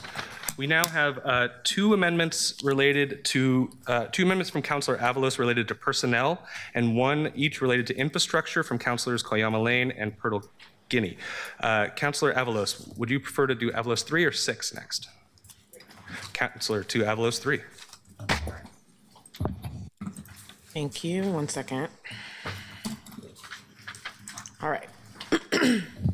So Avalos 3 restores a park position that supports community stewardship, volunteer coordination, and core operational support functions that directly impact particularly East Portland residents. East Portlanders continue to raise their concerns about deteriorating park conditions, including, overflowing trash and closed restrooms. And we have this position, excuse me. It's been a long day. I'm tired. Trying to get all my thoughts together. Let me start over. Okay. This amendment restores park positions that support community stewardship, volunteer coordination, and core administrative functions. This amendment also helps maintain bureau capacity to coordinate with community stewardship groups and preserve operational support functions that directly impact the condition and usability of our parks. Because East Portlanders we care about our parks, this amendment helps ensure the city continues showing that same level of care. Particularly, this is speaking to a position that was removed that is particularly for East Portland parks. So I'll just leave it at that. It's pretty straightforward. And then I guess the funding source is the Parks Levy, so it's using of the Parks Levy for a one-time amount that would reduce the ending fund balance in the final year if no other savings or reductions are found, which, we do believe that will be found in the 5th year. So this is about preserving a position that was cut. The west side position was kept and the east side was cut, and we're trying to restore the east side position. Thanks. Councilor Avalos, have you moved your amendment? Yeah, I move Avalos 3. And is there a second? I will second this one, because I'm excited about this one. Colleagues, I cannot, wait. Second. No, it's not Leach. It's not the Leach one, it's the other one. Okay, I'm good, just making sure. Yeah, okay, I will second that. Colleagues, to the amendment. Councilor Zimmerman. Thank you. You said at the end of your description that you expect or you think that the money will be found in the 5th year. What does that mean? I'm not familiar with that accounting practice. Yeah, we were told that we can borrow against the parks levy, and that it will be at the end of the 5-year, if there's savings, that it will backfill that. That was the structure that was recommended. Okay. So the funding source is the parks levy, but it overdraws on it technically, but it's with the expectation that by year 5, we will have expected savings. Yeah, I mean, I don't think that that's an accounting practice. At least with Councilor Koyama Lanes, we were clear-eyed that we were actually just taking out of what was possible in year 5. But this seems like a strange way to frame that. I am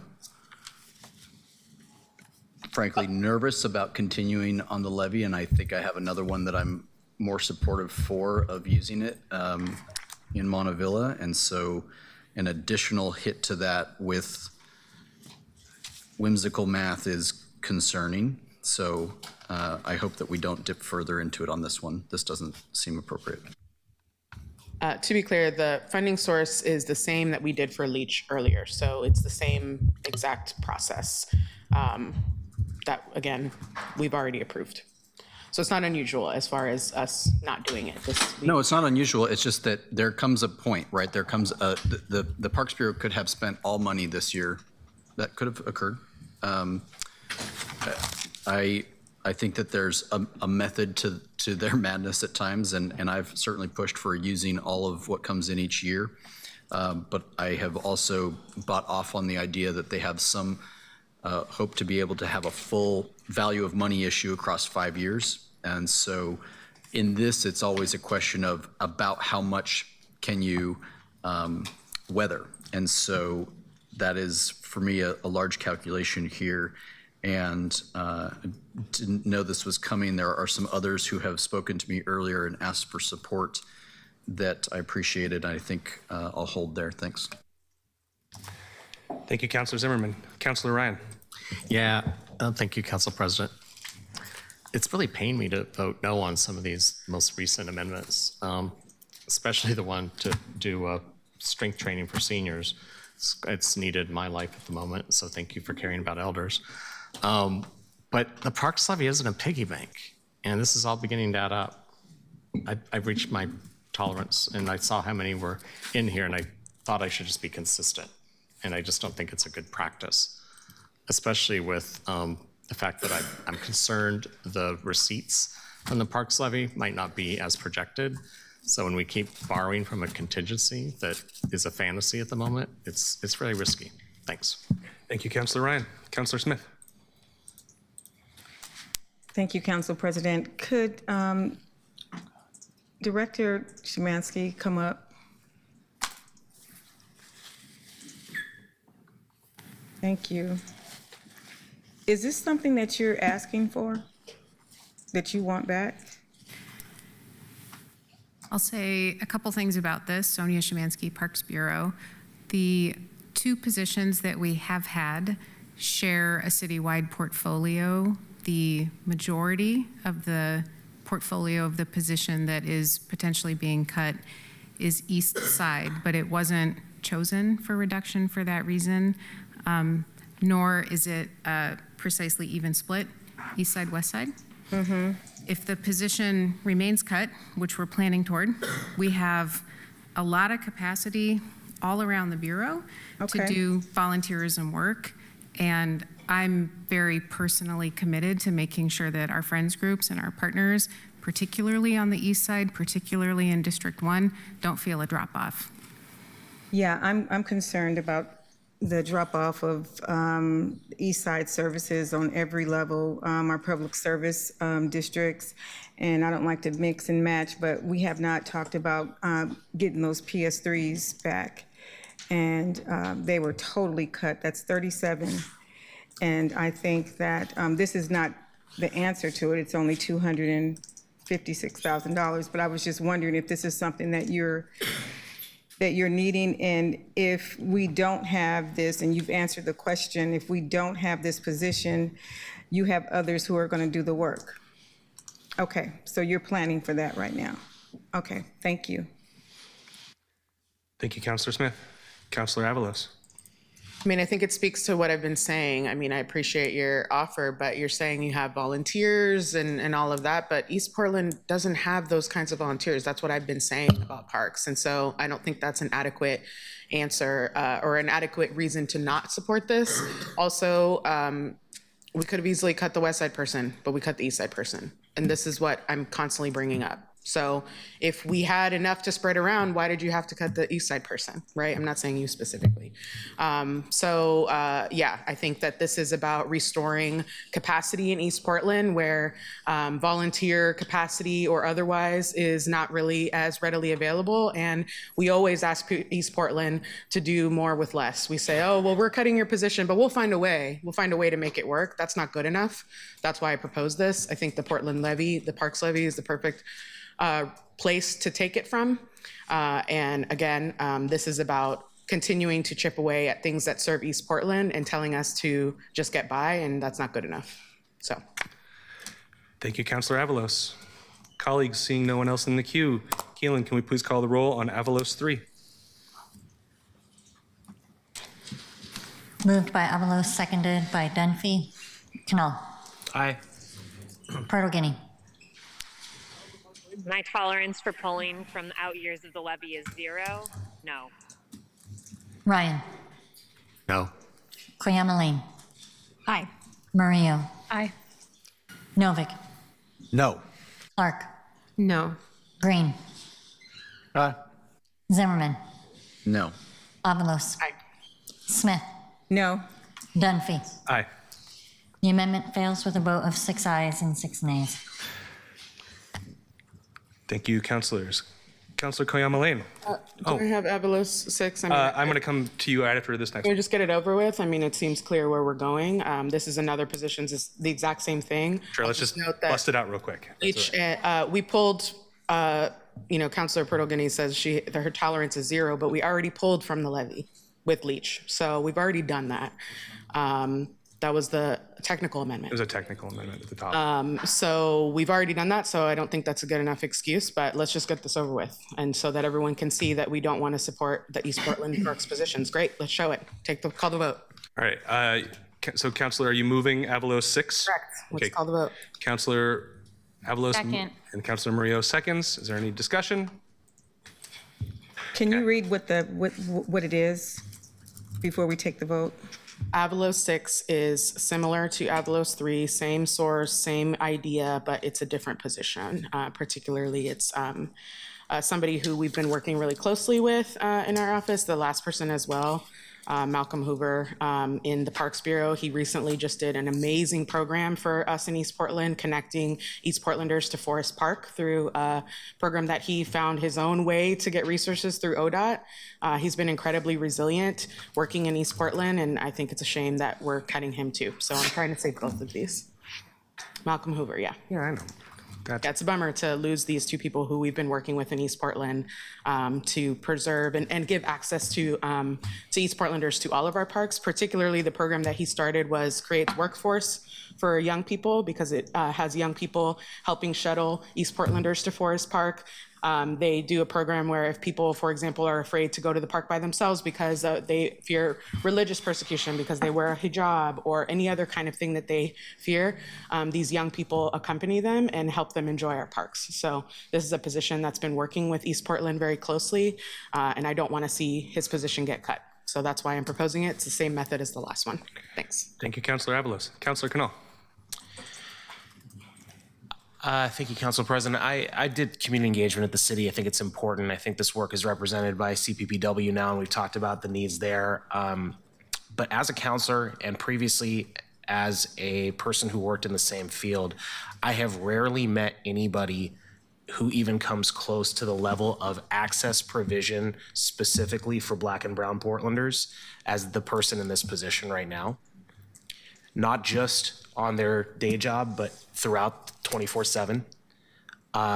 I wish I'd known before that this was that particular position. I wish I'd done that homework and known that. And I would have gone a lot harder on it had I known that. But I think this is a really important position to try to retain. Seems like it's probably going to go 6-6 again. And so I would ask my colleagues, regardless of your feelings about the funding source, we have another crack at this in 3 weeks. Please make this a priority to try and save this particular job, because it is a really important thing for access to young people on different projects that Parks has done to get input from people on the North Portland Aquatic Center, to get input for people on the design of parks in St. John's. And I could list off other projects, but I'm going to stop here. But specifically access for young people, particularly young people of color. Thank you.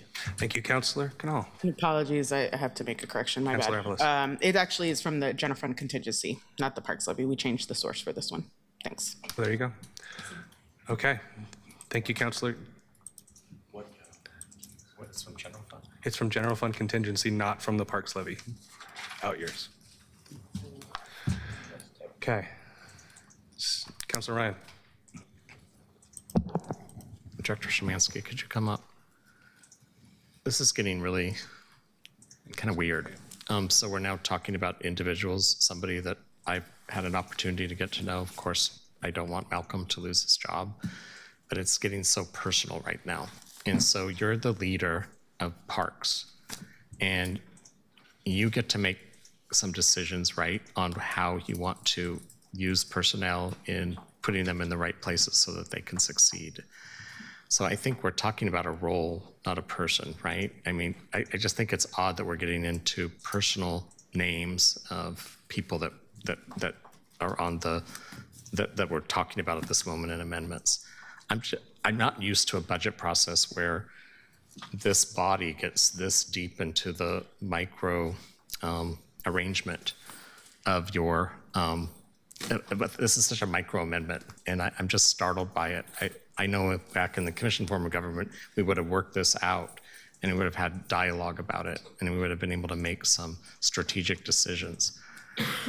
So what I'm trying to do with this right now is listen to your vision on what these positions are, and I'd like to hear from the budget office what the damage is now to our contingency in the general fund. So with you, I'd like you just to get a sense of the vision about these positions and how you would like to restore them. I'll give you a brief And comment. is this the way we're supposed to go about it, or is there another way to go about this? Well, I'll give you a brief comment and mostly refer to my colleague Amanda Garcia Snell, who is moving into the oversight and leadership role with community engagement citywide.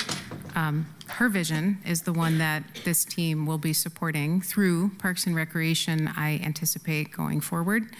We put this position forward in part due to the SDC freeze and the reduction on overall engagement demand anticipated from the Bureau over the next few years. Could you explain that last point? That's because there isn't as much money being spent for new. Less money coming in, less planning to do around fewer projects over the next few years. So we think the workload for this group of people will be lower. We think the remaining number of FTE will be sufficient to do the anticipated community engagement workload really well. And we'll do the best with the positions that we have. I'm comfortable with the number that we put forward. I think we can do a darn good job of engagement with the priorities that we have for fiscal year 27. I take your point. We have some real superstars in the Parks Bureau doing this work. Yeah.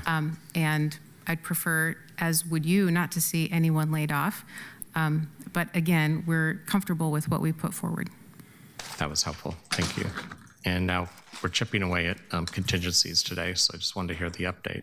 Yeah, Councilor, for the record, Jonas Beery, Chief Financial Officer. My perspective and opinion on the use of general fund contingency hasn't changed in the last 8 hours or 24 hours or last couple of months. Your tolerance level is not very high for these cuts. I would say with regard to use of general fund contingency, the risks that I highlighted earlier in the session would remain. Right. And I haven't heard an economic forecast that says our general fund's going to go up a lot in 26 to 27. Thank you. Thank you, Councilor Ryan. Councilor Avalos. This office is going to be cut by 50% over 2 years. And just because I happen to know the person and there being a name, all of these people that we just cut, all those jobs we lost, there are names behind those jobs that we cut too. This is one job, so there's one name, but it is personal, actually. And it is particularly personal because this is somebody that we've been working hard with to create more access to East Portlanders to our beautiful parks. And so again, like the last position, if we keep cutting the positions that are intentionally, specifically working with East Portland, then I don't think we are applying these cuts to parks equally, and that's exactly my point. Thank you, Councilor Avalos. Councilor Knoll. 3 things. First, I'd like to request that we limit debate to those in the queue. Secondly, I just wanted to point out that over the course of now 2 budget cycles, we have seen where when we propose something that's large and has a lot of different changes, there's the pushback that's too sweeping, it's too much, it's blind or whatever. And when you go to protect 1 or 2 or 5 positions, it's too micromanaging. So instead of it being consistent, it's just simply no. Right? You can boil down the message to this, which is you got an idea? No. You have a big idea? Still no. You have a small idea? Still no. And it's getting really tiresome to hear a new goalpost being moved every time when we're talking about it. If we want to lay people off, we should say so. I encourage my colleagues to have the courage to do that. Now, as it relates to this particular situation, I have to first say I have a lot of faith in Director Szymanski to lead this bureau, but I will respectfully disagree about engagement. We are not good at engagement as a city. It is one of our core values. We are not good at it. Sometimes that's because we don't listen to it. And so that has nothing to do with the actual people doing the work. In fact, most of this has nothing to do with the people doing the work who are often understaffed, under-resourced, and simply not listened to. And because they're not listened to, the people that they engage with are not listened to. And I think the sooner we recognize that we are bad at this, we cannot fix it if we do not recognize it. And we are not even starting to fix it because we do not recognize how bad we are at engagement, specifically with underserved communities. And we talk about that geographically a lot in East Portland, and that's true. It's also true in basically every edge of this city. Just run around the perimeter of our city limits. It's true there too, but it's also true for youth. It's also true for seniors. It's also true for those words we're not allowed to say anymore, Black and brown people. It's true for them too. And I think having that recognition will lead us to the ability to do something about it. I would ask one other thing, because maybe I'm wrong. Maybe this isn't about just saying no. And if it is for you not about just saying no to every idea, provide another option. There have been amendments to amendments put up here. We did a lot of them last year. Some of them passed and actually got 7 votes on things that would not have the first way around. I'm not seeing that as often today as I heard last year, so I would love to encourage that. But either way, let's just be honest about it. Thanks. Thank you, Councilor Knoll. Councilor Smith. Thank you, Council President. Director Szymanski, could you come back up? So the question that I have you sent out layoff notices? Both informal and I think recently formal notification has occurred for positions that might be affected in the budget. That might be affected and impacted. So does this, the employee, Malcolm, is he on that list? Presumably. Presumably. If BHR could be more precise and certain about that. And received his layoff notice. And could he actually be appointed to another position within the enterprise? That's a good question for BHR. I think you'd look to the contract and to our general employee support programs to understand pathways. I know there are some. So is he on contract or is he on FTE? This is an FTE. Okay. Okay. I just wanted to figure out, because I didn't know that we could actually identify a specific person, because you're laying off a particular FTE group, you're not laying off persons, you're laying off groups of people that have a particular FTE specificity, right? Yes, the budget is specific to the position. Are there several positions like this position that you're laying off? There are a lot of positions across the Bureau. I believe this is the only position in the community engagement group. Okay, so it's one community engagement group. Okay. Okay, go ahead. Did you have something to add, Mr. Zito? Counselor, my apologies. And for the record, Ron Zito, HR Director. I just heard comments a moment ago inquiring about whether a layoff had taken place or not. At this point, the majority of formal notifications have taken place. Okay. That's what I was not clear of. And was this a labor position that is represented by labor or non-represented? It may be CPPW. Okay, thank you. Appreciate it. Okay, colleagues, it is 8:15. We have 5 more amendments and a handful of things we need to get through tonight by 10 o'clock. Councilor Clark. Thank you, Council President. Just because I want to avoid a vote explanation, I want to say that there are names behind the Police Bureau desk clerks, and there are names behind the P3s in the Police Bureau as well. Thank you, Councilor Clark, Vice President Clark. Colleagues, thank you, everybody. Councilor Novick. Thank you, Mr. President. Councilor Canal, I'll tell you usually why I vote no. I vote no to things that pretend to pay for things with magic money. I vote no when somebody says, just use contingency, just use out years of the levy. I tried to save jobs by bringing proposals which used real money, which said, let's cut our bloated office budgets. Let's cut back the city administrator's proposed addition to his budget. And I was told, no, we can't do that. And I am disturbed to see that what this council seems to reward is proposals paid for by magic money. But if that's the way it's going to be, I'll play too. After I saw that Councilor Zimmerman had proposed adding 20 new officers without saying where the money was going to come from, he did, which he then withdrew. But when I saw that he posted against my will. Oh, it was. Okay. I was posted against his will. Okay. So apologize for that. I told my staff, figure out how much it would cost to give every child in Portland under the age of 11 a pony. And let's introduce an amendment to do that. We drew up the amendment, and I was really upset that CBO did not forward it, because it was important to forward that to make a point. So I'm not going to bring that back in the adopted budget. I project there's going to be $200 million in underspending in the general fund, and we're going to use it to buy every child under the age of 10 a pony. And I assume that will pass because things with magic money pass. Thank you, Councilor Novick. Councilor Avalos. I think that was a very weird statement, and I don't appreciate that. I don't think the people that are losing their jobs appreciate that. I don't think the counselors that have worked really hard on these amendments and found sources appreciate that. So I just needed to say that because that made me feel ill. I don't like how that sounds. I don't like how that sounds to the community, because you're speaking to them, not just us. And to say that we're working with magic money, that's offensive. So I just needed to make sure I say that.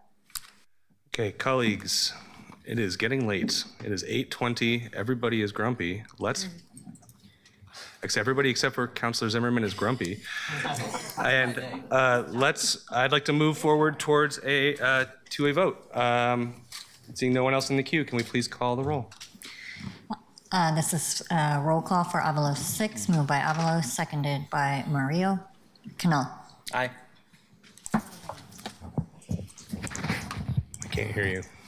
Pertolgini. There we go. No. Ryan. No. Koyamaline. Aye. Murillo. Aye. Novick. No. Clark. No. Green. Aye. Zimmerman. No. Avalos. Aye. Smith. No. Dunphy. Aye. The amendment fails with a vote of 6 ayes and 6 nays. Thank you. Councilor Koyama Lane to TKL 6.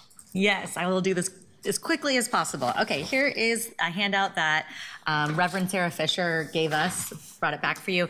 This is about Coyama Lane 6, the Montevilla Park Shelter, which was demolished by Portland Parks and Rec in October 2021 due to health and safety concerns. Designed and permitted replacement has been, you can see it's on there. And I know that when it was demolished, that was also delayed from an earlier timeline before that. It was expected that it would be moving forward immediately with rebuilding this project, but the project was halted because of budget shortfalls and has been on hold since. And Montevilla Park currently has had no standalone covered shelter there for community gatherings. This is the part of our district, in District 3, that extends east of 82nd Avenue. We hear a lot about thinking about East Portland. That is where this is. Every single Saturday, rain or shine, there is a church service that has met there for many years, Hope and Bread Church. They hold a service for homeless Portlanders, and they have been advocating, along with many other community members, to have this covered space. Constituents have reached out and shared that this shelter was once very important for community gatherings, shade on hot days. They have the lunch and play there, and they really want this restored. I believe this project reflects our commitment to maintaining trust and following through on promises made to the community. It's also an opportunity to ensure, like I said, communities east of 82nd really do feel seen, valued, and invested in. Third spaces are very important for connection and community. And let's see, the shelter was originally planned to be funded in a previous parks levy, and it's really well past time to complete that commitment. So heard a lot from community members that voting yes on parks levies should really mean that promises are kept and that projects are delivered. I would really appreciate your consideration. Thank you. I want a second. Councilor Coyama Lane moves. I would like to move Coyama Lane 6. Councilor Zimmerman seconds. Thank you. Colleagues, to the amendment. Councilor Zimmerman. Thanks. So I am excited about this, and I'm glad that Councilor Coyama Lane brought it to my attention. It might not be like, why? We just talked about levy, but a capital project for me is something that I do see as valuable in terms of getting forward and ahead on, in terms of the way the spend goes. And so I don't whimsical math this. I know it will have impacts in the out years, and I think it is worth it. And so Councilor Coyama Lane, thank you. I used to live in Montevilla. I also appreciate that Commissioner Brim Edwards at Multnomah County, who represents the same area, also reached out and asked for support. And similar to Councilor Clark, I know good leaders when I see them, and Commissioner Brim Edwards reaching out and advocating on this helped a lot. And so Councilor TKL, thanks for bringing it. And when she came to me and said, I know you're gonna something about the shelter plan, and I had no idea what she was talking about because we had just ended a sheltered conversation in the homeless continuum. But this is a picnic shelter at a park, and I'm excited about that. And while I don't live in Montevilla anymore, it's a great park, great area, and this will be a good addition. Thanks for bringing it. Thank you, Councilor Zimmerman. Councilor Novick. I would love to be able to vote for this. This is important, but I think that we should make all of these decisions in the context of considering trade-offs. And parks has a huge maintenance backlog. And if we do this, it means less money available for potentially ever doing restoration work on the Community Music Center, which I happened to learn last year a lot of people care very much about. So I'm not going to fly off the handle against Councilor Coyama Lane as I just did a minute ago, partly because Councilor Coyama Lane actually voted to cut our bloated office budgets with me, so I really appreciate that. But I just can't make this decision out of context. Maybe if we took a long look at all the things that communities have been promised and the maintenance backlog, this would rise to the top, but I can't say that I've done that work, so I can't support this today. Thank you, Councilor Novick. Councilor Green. Yeah, thank you for bringing this, Councilor Coyama Lane. I grew up near Montevilla. I grew up in Roseway. And I went to many a birthday party here as a kid. and this place has specific meaning to me. And I've actually been pretty sad that it's been closed. And you just remind folks that when we referred the Parks Levy resolution, that resolution had specific guidance for the Parks Bureau and the city administrator to explore expansive definitions of what system development charges can be used for. And I think in this case, we ought to think very carefully about using some of those scarce resources for a high opportunity project like this. This is not a lot of money in the grand scheme of things. So I'm going to support this today just to make a declaration that that this is worth saving and rebuilding. Thanks. Thank you, Councilor. Councilor Murillo. Yeah, thank you, Councilor Quayama-Lane, for bringing this forward. I think there were actually quite a few of us that tried to bring amendments to create funding so that we could fund things. I think of the management cuts that we were trying to do to save some employee jobs, but we didn't get 7 votes for that. And, you know, my staff are personally pretty exhausted right now. I believe your staff had to go home because they were also exhausted. And so I think having our offices properly staffed is really critical, and that's why I'm not going to vote to cut my office budget, because I don't want my staff to be overworked, as this city tends to create in people. But I think this is really important, and I think it's going to be just a net good for the community. I appreciate you engaging with some of our District 3 councilors, so I'm happy to support this amendment. Thank you. Thank you, Councilor Murillo. Councilor Ryan. Yep, thank you, Council President. Of course, this is important. I want to support it. Did you consider having there be a match where half of this could be raised through donations, and then when they get to the halfway point, we could meet them halfway? Because then I could maybe get there. But this is coming out of the general fund contingency, correct? All right, we've heard enough about why that's becoming a concern. So unless this had more of a creative funding solution, and there was maybe at least half of it was through donations, then I could probably get there. But there's so many examples of this that we could grab. So I just have to be consistent. Thanks. Thank you, Councilor Ryan. I appreciate that, and that makes sense. And if this amendment does not pass, Director Szymanski and I have spoken about some other options. Okay, thank you. Thank you, Councilor Ryan. Councilor Purtle-Guinea. Thank you, Council President. Colleagues, each district group of councilors has been tasked in figuring out projects for capital dollars that came out of the levy every year. And this, I think, actually probably would be a project that would qualify for SDC dollars. There are many options for how to fund it. Sounds like the councilor is already looking at other options for funding it. It's an incredibly important project, but we are again looking at stealing from the last year of the levy. And I would ask you all what you are planning on cutting in year 5 of the levy to make sure that we balance. Thank you, Council President. Thank you, Councilor Purtle-Guinea. Colleagues, seeing no one else in the queue, Keelan.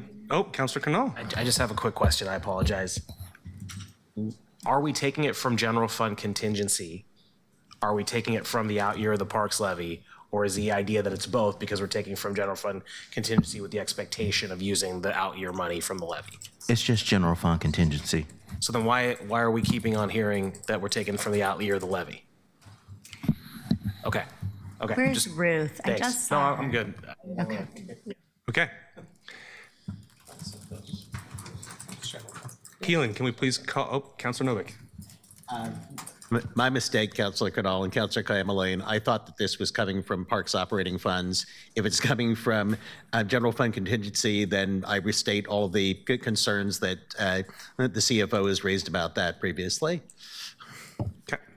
Thank you, Councilor Novick. Keelan, can we please call the roll on Quayama-Lane 6? Moved by Quayama-Lane, seconded by Zimmerman. Do we need answers? Yeah. Owen? Or are we asking a question on that still?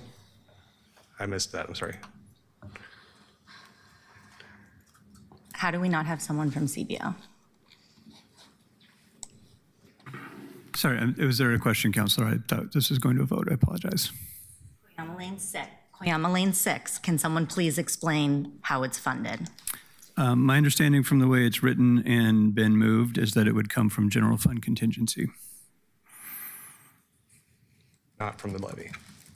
It was read in as the levy. Unless there's an amendment that I'm not aware of. The way I read it, I don't see any reference to Parks levy. Okay. I think you should table it till the adoption.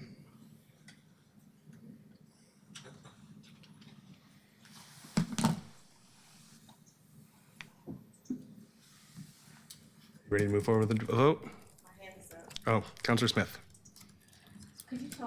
Could you tell me, CFO Barry, how much is in the general fund contingency? Is that the BLT that everyone was talking about earlier? Thank you, Councilor, for the question.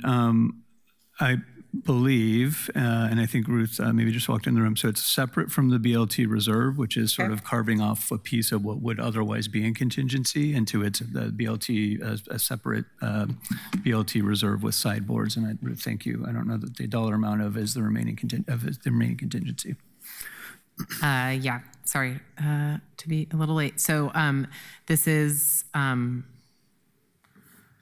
Coyameline 6, and it draws from general fund unrestricted contingency.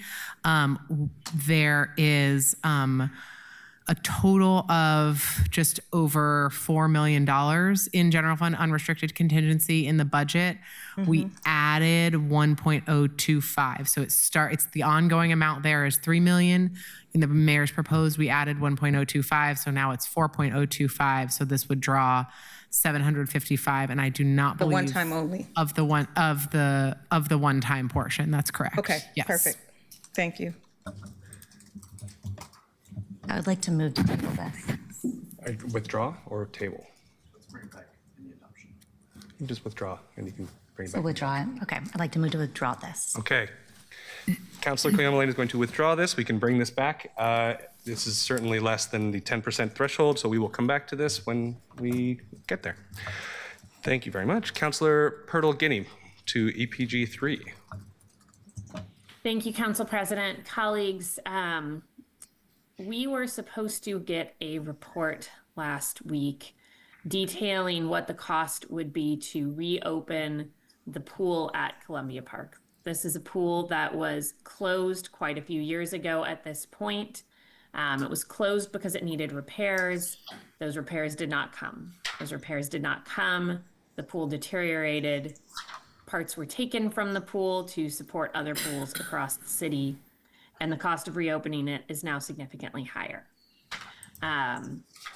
This pool is slated for demolition, and while we could get into a host of arguments about where pools are needed most, I hope that we can all agree that Portland needs more pools in our parks infrastructure. The community is interested in reopening this pool and has, by and large, agreed that reopening it as an outdoor pool would fill a need in the community and cost less. We put this in as a $5 million draw from general fund contingency, frankly, to hold place until we got that report. What we have seen so far is just a preliminary version of that report. It looks like costs could range from 5 up to over 20 million as a baseline. Unfortunately, I don't have a fully fleshed out proposal for you today. I would still ask for support to show the community that we care about investing in our pool infrastructure. I will beat you all to the punch because I understand the irony of this coming as a draw on contingency. This is something that could wait.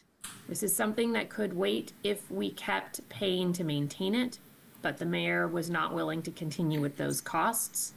So this is what I am able to bring to you for something that is critically important to many of my constituents. I look forward to questions and debate, and I would ask for the courtesy of a second. Councilor Purtle-Guinea moves. Is there a second? Second. Councilor Novick seconds. Colleagues, to the amendment. Councilor Smith. Yeah, I wanted to find out how much the total cost was, and she actually answered that question. Where is the pool exactly? So this was an indoor pool that you're going to move outdoors? So the pool at Columbia Park, it's on the north side of Lombard, not the annex, but Columbia Park proper. It is on the southeast corner of the park. Sorry, I just did a little bit of geography there, or I guess the east side of the park, I would say. It was originally built as an outdoor pool. It was later covered, and at this point, the most cost-effective way to reopen it. And probably, I would say, though, I know there are some folks in the community who might disagree with this, that given the other infrastructure we'll see for pools in the area, probably the biggest need is to reopen it as an outdoor facility. Okay. Okay, thank you. Thank you, Councilor Smith. Colleagues, it is 8:36. We have 6 people in the queue. Councilor Murillo. Yeah, thank you. Councilor Purtle-Guinea, I know you beat us to the punch, but you were just so intense about this earlier that now I have to say my piece about it too. And I'm going to give a voting timeline of what happened today because frankly, I kind of can't believe this is being brought forward after we are putting so many employees on the chopping block. Canal 1 died 6-6, which was to fund SEI and Williams and Russell out of the BLT reserve, despite councilors like you proposing an amendment that removes $7 million from the BLT fund, Ilana Purtle-Guinea 5, and $5 million from the general fund contingency to fund a swimming pool, and now this amendment. Canal 1, 6-6 died to fund SEI and Williams and Russell out of a pot of money the city attorney confirmed is functionally identical in restriction and operation to the social housing and revolving loan fund. It was a pot staff were shocked that we didn't take advantage of because it was obviously the right thing to do that funded everyone's proposals. We had Green failed 6-6, declining to fund basic accountability measures for sexual assault and harassment in our shelters. Green 1 failed 6-6, declining to cut management positions in order to fund the fire engine in District 2. Avalos 2 died 6-6, declining to remove the immigrant liaison position from the mayor's office to depoliticize it and grant more resources. Avalos 6-6 declined. Point of order. No, I'm not done because we're talking about the contingency funds and what they're being used for. So I'm going to take my time, Councilor Smith. You often do.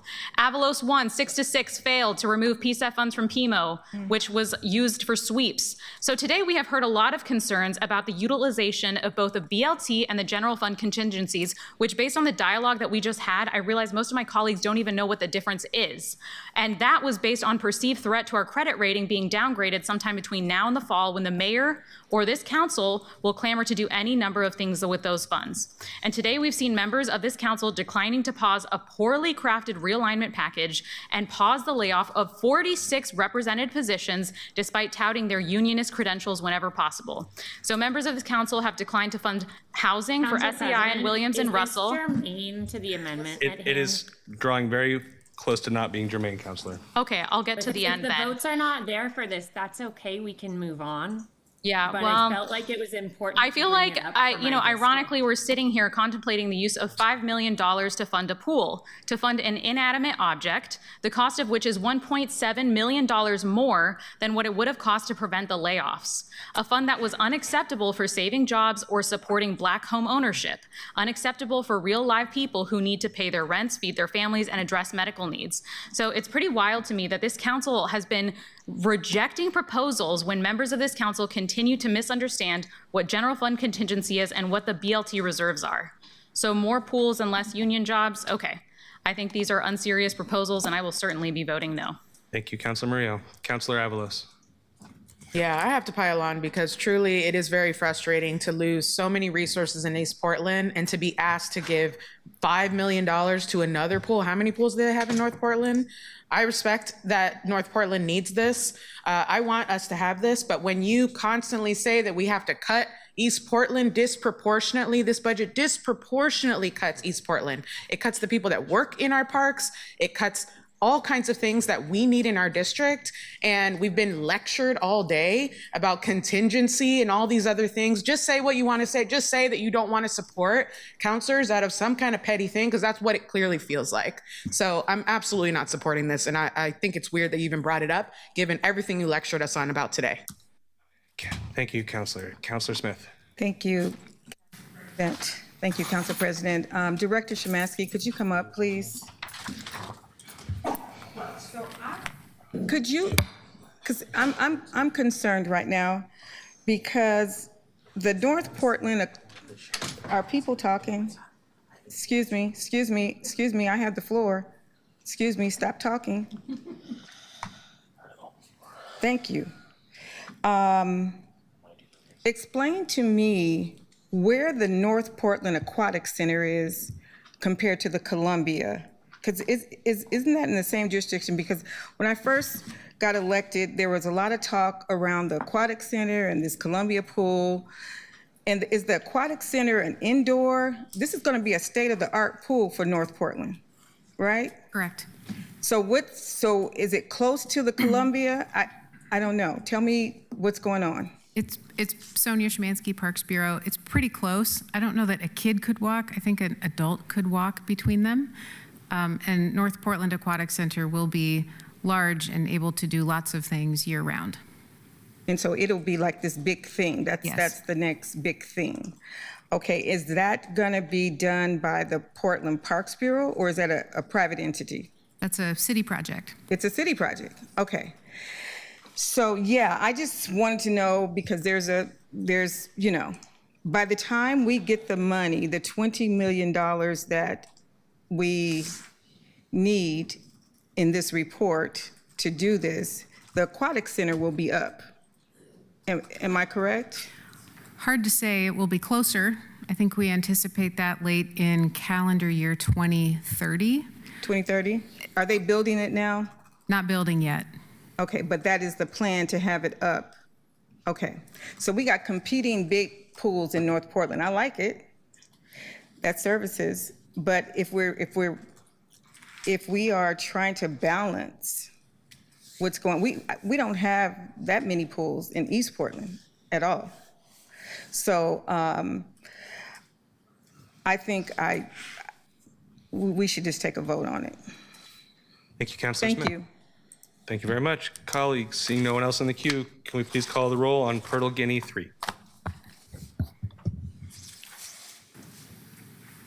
Moved by Purtle Guinea, seconded by Novak. Canal. I'm gonna save my remarks for social media on this. I'm gonna vote no, though. No, sorry. Was that no? No. Thank you. Purtle Guinea. Aye. Ryan. No. Clameline. Absent. Mario. No. Novak. No. Clark. No. Green. No. Zimmerman. No. Avalos. Absent. Smith. No. Dunphy. No. The amendment fails with a vote of 1 aye, 9 nay, and 2 absent. Okay, colleagues, it looks like we have 3 amendments left and then a handful of nonsense we have to get through. Councilor Canal, I'm turning to you for Canal 3. Oh, thanks. Great. Thank you. So, colleagues, I will be moving Canal 3 in just a moment here. Councilor Murillo kind of beat me to the punch a little bit on what we were talking about here. But this amendment is called Driving Towards Democracy. It transfers $450,000 from the Golf Fund to backfill small donor elections. Small donor elections is a critical part of ensuring the health of our democracy and ensuring that PACs and corporations and wealthy people broadly are not dictating the terms of the elections to regular Portlanders. It is a bit short on its funding this year. They asked for ongoing funding. I want to be super clear about that. That would be the ideal situation. We don't have that. What we do have is one-time funding here. Last year, we took $1 million out of this fund. I hope that by next year, we don't have to take any money out of this fund, because we're going from $1 million to $450. The trend is that by next year, we won't need it at all. But that's not where we're at this year. We do have a shortfall. So I do want to propose this, and just to be very specific about it, it removes it from 603, the golf fund and Portland Parks and Recreation, 450,000 transferred to special appropriations, the public election fund there. And it's $450,000, which is sufficient to ensure the full amounts that are needed for this year's election. I'll note that this year there is an election in November. If we haven't mentioned explicitly yet, if it's not obvious by all of what happened today, but we do need to make sure that that election is able to have the full matching funds available to it. So I move Canal 3 and ask for a second. Councillor Canal moves Canal 3. Is there a second? Second. Councillor Avalos seconds. Colleagues, to the amendment. Any discussion in the queue?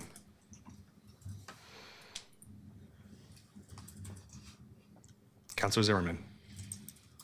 Okay, I hope that this is funded in a proposed budget moving forward.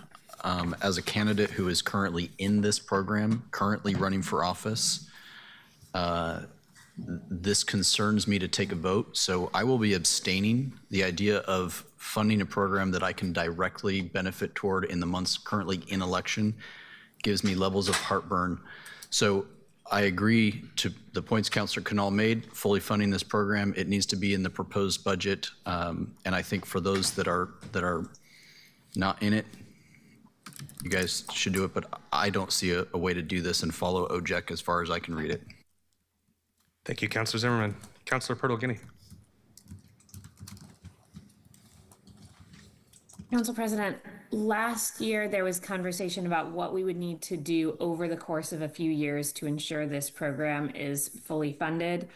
With the $450,000 here, does that make the program whole? Is there still a gap? Help me understand what we accomplished with this. Councillor Canal. Yeah, it does make the program whole for this year.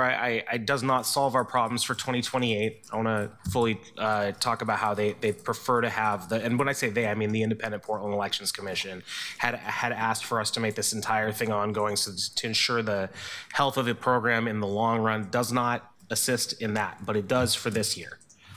So that's the information that I have. There is $450,000 of one-time funding already in there.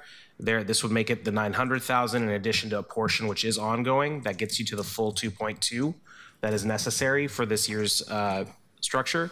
But it does not solve the 2028 problem. That's why they asked for $2.2 million in ongoing funding. Should this pass, we will have $1.34 million in ongoing and $900,000 in one time. So that's the information I've received. By the way, for those who may be looking at April 27th, we all received a letter from the Independent Portland Elections Commission that breaks down with tables what the effects of this would be. And so that I can understand the funding source, we pulled one-time funds from the golf fund last year. We increased golf fees to offset that. Where does this draw leave the golf fund in terms of its sustainability? And are they better off because of those increased fees from last year, or worse off because we're doing another one-time draw compared to where they were 2 years ago, let's say? Councilor, you can't see it, I don't think, but we've got folks up at the dais. I see them. It looks like it was perhaps Director Szymanski and Claudio Campuzano. Correct. Present. Okay. Sonia Szymanski, Parks Bureau. The simple answer is golf is doing great. The fee increase, we're just heading into the season where we'll see what the increase does to numbers. We're very confident.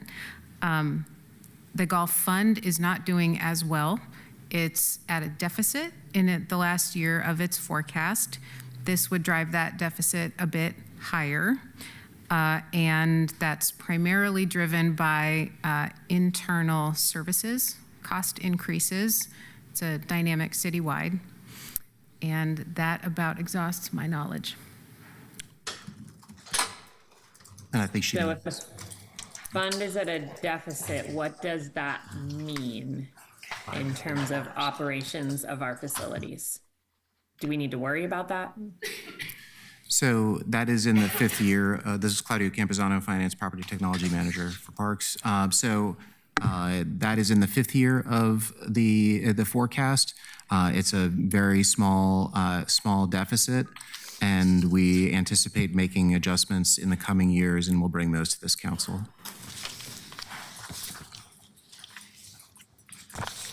Okay, thank you. Thanks, Council President. Thank you, Councilor Pertolgini. Councilor Murillo.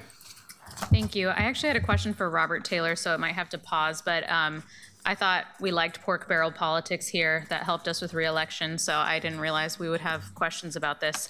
But I am curious from a legal perspective if we are allowed to vote on this as running candidates or if we have to hold back because we might technically benefit from this fund. So I guess maybe I should just wait till Robert Taylor gets back, unless there's another attorney in the room that can answer that.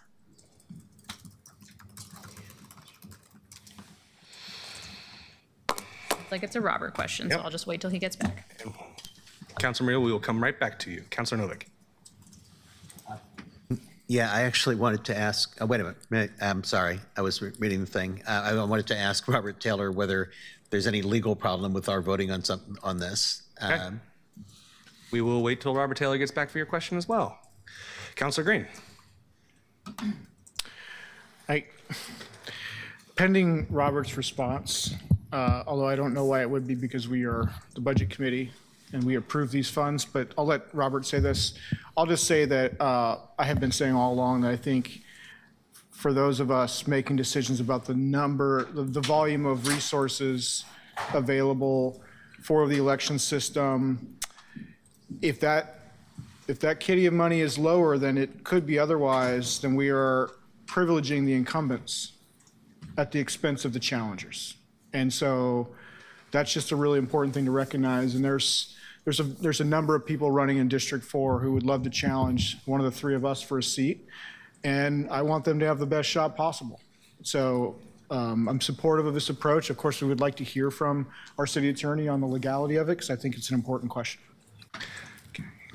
Councilor Murillo, turning back to you to ask your question to Robert Taylor. Yeah, thank you. Sorry, Robert, catching you the 1 second you get up for a break. We were wondering if there is any legal conflict with us voting to increase this fund since we are in a re-election. Some of us are in a re-election cycle. Thank you. Great question, and I appreciate the concern about that issue. This had come up before, and we had inquired of the Ethics Commission on this topic. And their conclusion was that there was not a conflict because the campaign is a separate legal entity from a personal benefit to you as an individual. So based on that advice from the Ethics Commission, we haven't declared a conflict. We don't view that as an issue. Gotcha. Thank you, Robert Taylor. So it sounds like you don't need to abstain. Councilor Novick. I'd really like to support this, but we sort of were rough on the golf people last year, and I think that they've been pretty responsible in their handling of money, and I don't want to punish them for their success. So I'd like to find some other way to do this, but I'm going to have to oppose this one. Okay. Thank you, Councilor Novick. Councilor Smith. Thank you. I think I was the 7th vote on this last year with the golf fund, because I do understand that without these publicly funded kinds of programs like the small donor, that you'll have big super PACs deciding who wins races. That being said, I got a nice note from Bob Williams, who's a part of the Leisure Golf Club, which is the African American Golf Club. He said that this fund is looking toward the future as costs for increases, and it helps to serve as scholarships for underserved kids. Is that correct? Okay. And so he said also that reserve fund is a time when needed, we would have to come to the city because we will have the funds if they're taken away. And he said, our rainy day is today, except we do not have enough money to make repairs or improvements for things, except for this fund. And I do remember last year, my son's grandfather, who was also a member of the Leisure Golf Club, he gave me a few words that I can't say here on why I was supportive of that. And I told you all earlier, I do get that. But I think this year, they are so low, and something like this needs to come out of the general fund. It should not come out of a reserve for a golf fund. And we have an ordinance, and that responsibility is the mayor. He has to fully fund this. The pressure has to go to that direction. So next year, as we're talking about this and he's preparing his budget, we need to make sure that he has the money in there. So I will not be voting for that today. And sorry about that, Counselor. Thank you, Counselor Smith. Counselor Cannell. Thank you. I just wanted to point to financial policy 3.54, and then I'll have a question here as well for our staff, which is the golf fund policy. And it says, and I quote, contingency requirements per financial policy 2.04, contingency funds should be used to address reasonable but unforeseen requirements within the fiscal year. There are no minimum or maximum contingency requirements for the fund. Historically, contingency size has been recommended to remain around $1 million, but can fluctuate based on debt requirements. Reserve requirements, there are no reserve requirements for this fund. In the budget, on page 60, it says that the golf fund has a beginning balance of $5,968,414. Is that correct? That's correct. Okay, thank you. So what I'm proposing here, just to be clear, is a reduction of 7.5% of the fund, which is $4.5 million, $4.9 million above what the financial policy says it needs. That's what this does, and it is under half of the reduction that was proposed last year. I think it is clear from that we're trending in the correct direction. I also don't think this is something you can really fix next year because we've got the election in 6 months, 5.5 months. So I would love to get to a place where we have exactly what Councilor Smith said. I think she's completely correct in the general statement about it, but we are working with the budget in front of us. And given that, I would be, I think, abandoning the responsibility as someone who's not up for re-election and does not have any direct reference from this to try and ensure its solvency through the year and full ability to match funds. Thanks. Thank you, Councilor Cannell. Colleagues, seeing no one else in the queue, Keelan, can we please call the vote on Cannell 3? Moved by Cannell, seconded by Avalos. Cannell. Aye. Turtle Guinea.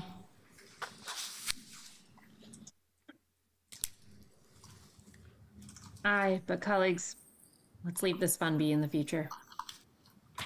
Ryan. What was her answer? Aye. So let's leave this alone in the future. No. Koyamaline. Aye. Murillo. Aye. Novick. No. Clark. No. Green. This is a hole in one. Aye. Zimmerman. Abstain. Avalos. Aye. Smith. No. Dunphy. Aye. The amendment is approved with a vote of 7 ayes, 4 nays, and 1 abstention.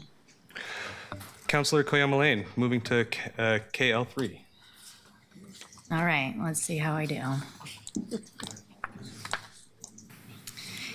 All right, this one is about the Office of Equity and Human Rights. We very recently just. Would you rather move this one? Okay, sorry. We just hired our first director. Very, very exciting. Aubrey,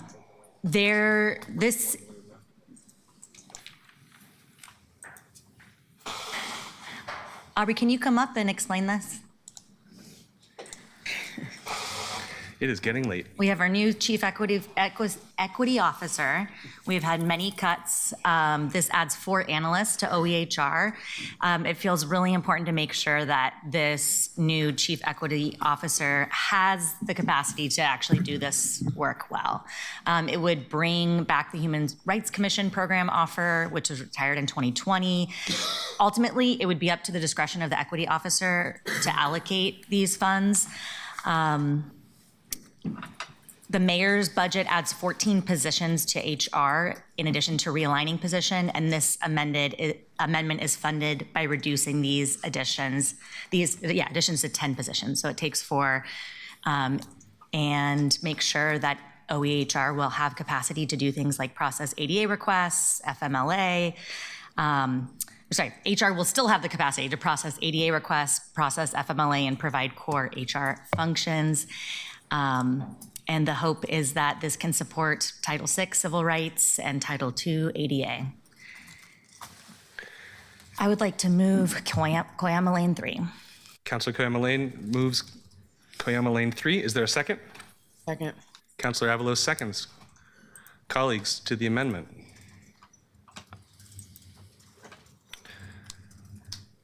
This is our new chief.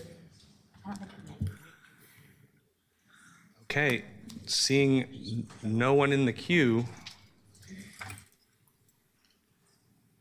I'm pausing for dramatic effect. Can we please call the roll on Koyama Lane 3?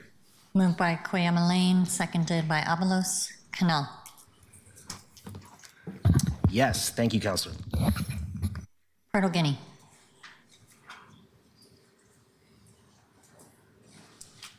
No, I think we need to focus on some of the restorations for things that are being immediately cut.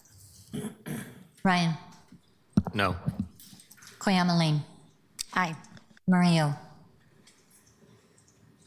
I'm sorry, I know we moved on to the vote quickly, but I'm struggling with this one because I recall that this was, these are the positions that are being replaced with non-union positions that are in BHR, if I'm not mistaken. Point of order, are we in the middle of the vote? Yes. So I think I will vote yes, but with an eye to making sure that the positions replaced are still union. Novick. No. Clark. No. Green. Aye. Zimmerman. No. Avalos. Aye. Smith. No. Dunphy. Aye. The amendment fails with a vote of 6 ayes and 6 nays. Colleagues, we have 2 more amendments to go. In your inbox and printed in your hands is a new version of Dunphy 4. I'm actually been working on this. This is a new version that I've been working on with Councilor Purtle Guinea. Let me pull my remarks up. It is the end of the day, and we have not managed to fund many of the frontline public safety employees. I am breaking the emergency glass on my merit and COLA pay freeze proposal. This amendment limits cost of living increases for non-represented employees to the first 100,000 of their salary, freezes merit pay increases for non-represented employees making more than $100,000 annually. This affects all employees regardless of the underlying fund, although the only funds we are repurposing are general fund dollars.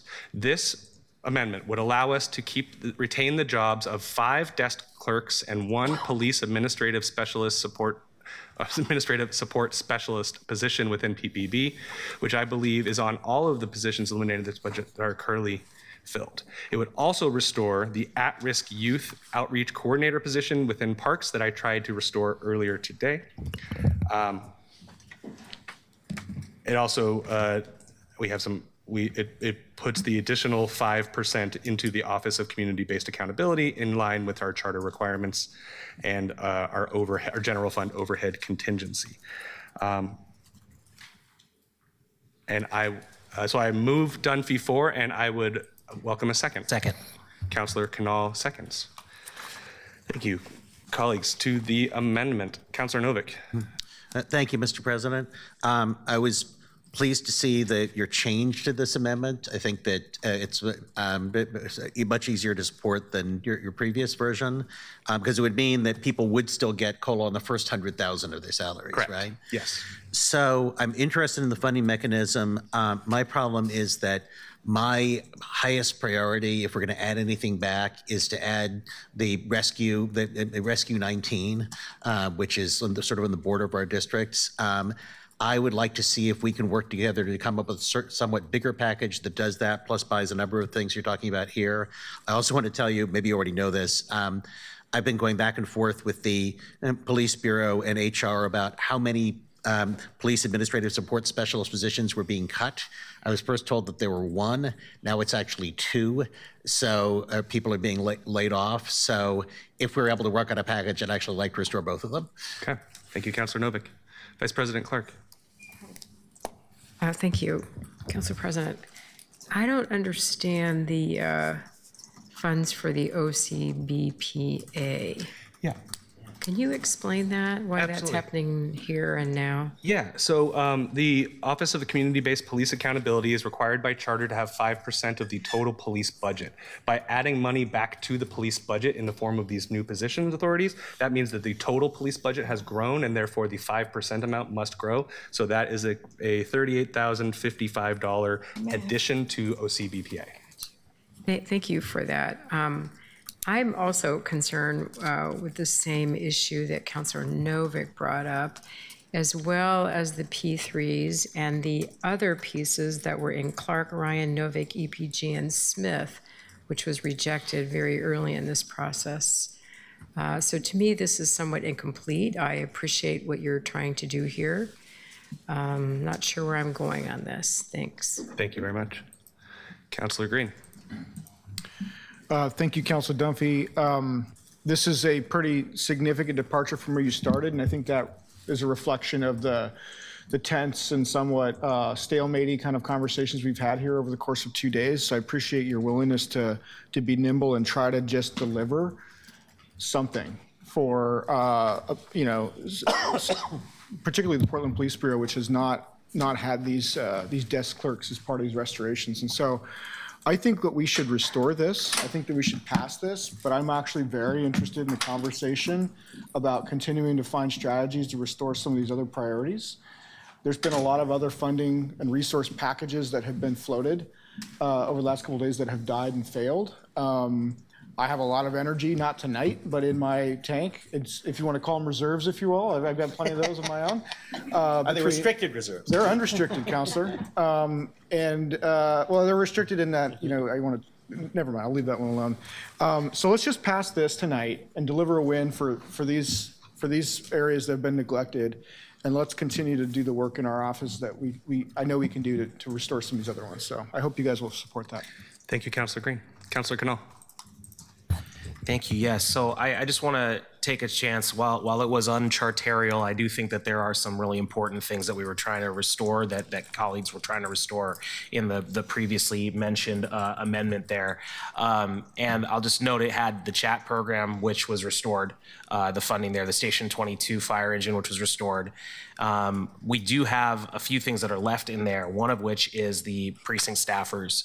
I want to just note that throughout a long day, we've had some of our labor leaders here. I know that the person who, the union that represents these folks has its leader here, and I appreciate that. And I think that there are probably several members of that union who are watching as well, and have probably been watching disappointed in many of the decisions we've made so far as a council. But I think we have the opportunity to find a way to solve a portion of this problem, at least for those positions which are filled or potentially all but one of them. Having said that, I do want to note that I agree with the comment about the rescues. I am intending to retool the amendment that I had earlier for the adopted budget about the opioid funds and bring that back. That's about the same amount of money as either the rescues or the precinct administration folks. This one would solve at least a portion of the latter, and I hope we do today. I'll be supporting this. I really appreciate that you looked and retooled this as well. I think there are it's important to recognize that the people who are making more than these thresholds are still getting COLA and merit on the the first 100K of their salaries, and it's not a complete stop to that, and I just wanted to make sure that was on the record. Thanks. Thank you, Councilor Cannell. Councilor Purtle-Guinea. Thank you, Council President, and thank you for looking at how we might be able to do this. There's been some discussion about what to restore. I think this is a really important one for us to restore. I know there are others that we should also be looking to. I want to talk about the funding source as well, though. This is actually something that the mayor did last year as a cost savings measure. When everybody gets the same percent COLA, we see the difference between our highest and our lowest wage earners increase year over year over year over year, because 3% of 150 or 200,000 is much more than 3% of 50 or 60 or $80,000.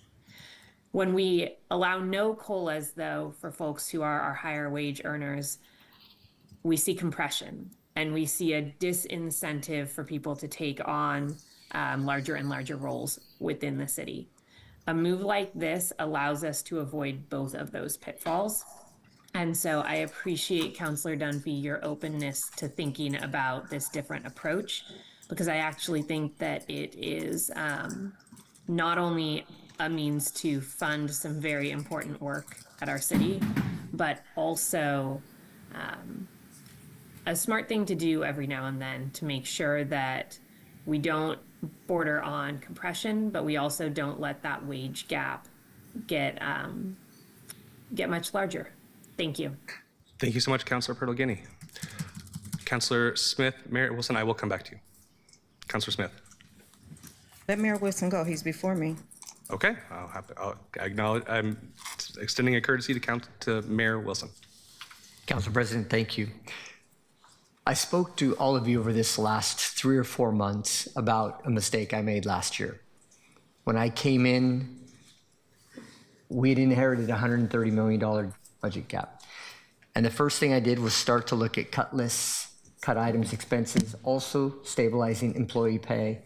And I capped management wages at 3% up to 100K, which is what this is proposing.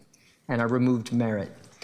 And in so doing, looking at the wage disparity between unionized and management, last year we gave a 4.5% overall wage increase to our represented staff, and to our management staff, it turned out to be a 1.8%.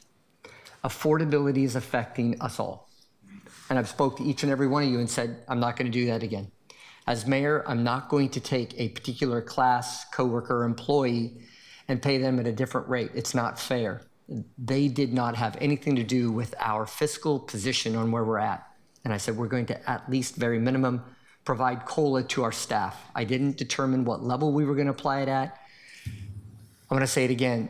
The disparity that I've created last year was our represented staff earned a 4.5% wage increase, and our non-represented was 1.8. We're doing this again. And we're creating a situation where our city isn't an employer of choice. And my concern is that that gap will become less. Compression will only be accelerated. We need to treat the entire staff fairly across the board. Cost of living is affecting everybody. I'm asking that we not pass this because we have to be disciplined in our approach going forward. Thank you, Thank you, Mayor Wilson. Councilor Smith. Thank you. I figured you were going to say something pretty profound, Mayor. I'm glad you went first, because I was going to say a pack of bacon costs just as much for someone who makes over $100,000, which is me, and I have 3 grandkids. It costs just as much for me to pay for orange juice that has risen. It costs just as much for everything, even though you make over $100,000. So I agree with you, Mayor, that it is not fair. And I think we need to identify another source. I like what you're trying to do, Councilor Purtle-Guinea and Councilor Dunphy. And I think all these restorations are good. And again, the PS3s, we still have not done anything for them. And I think we need to have a larger conversation. I'm not going to be in support of this because it's not appropriate, nor is it fair. Thank you. Councilor Smith, Vice President Clark.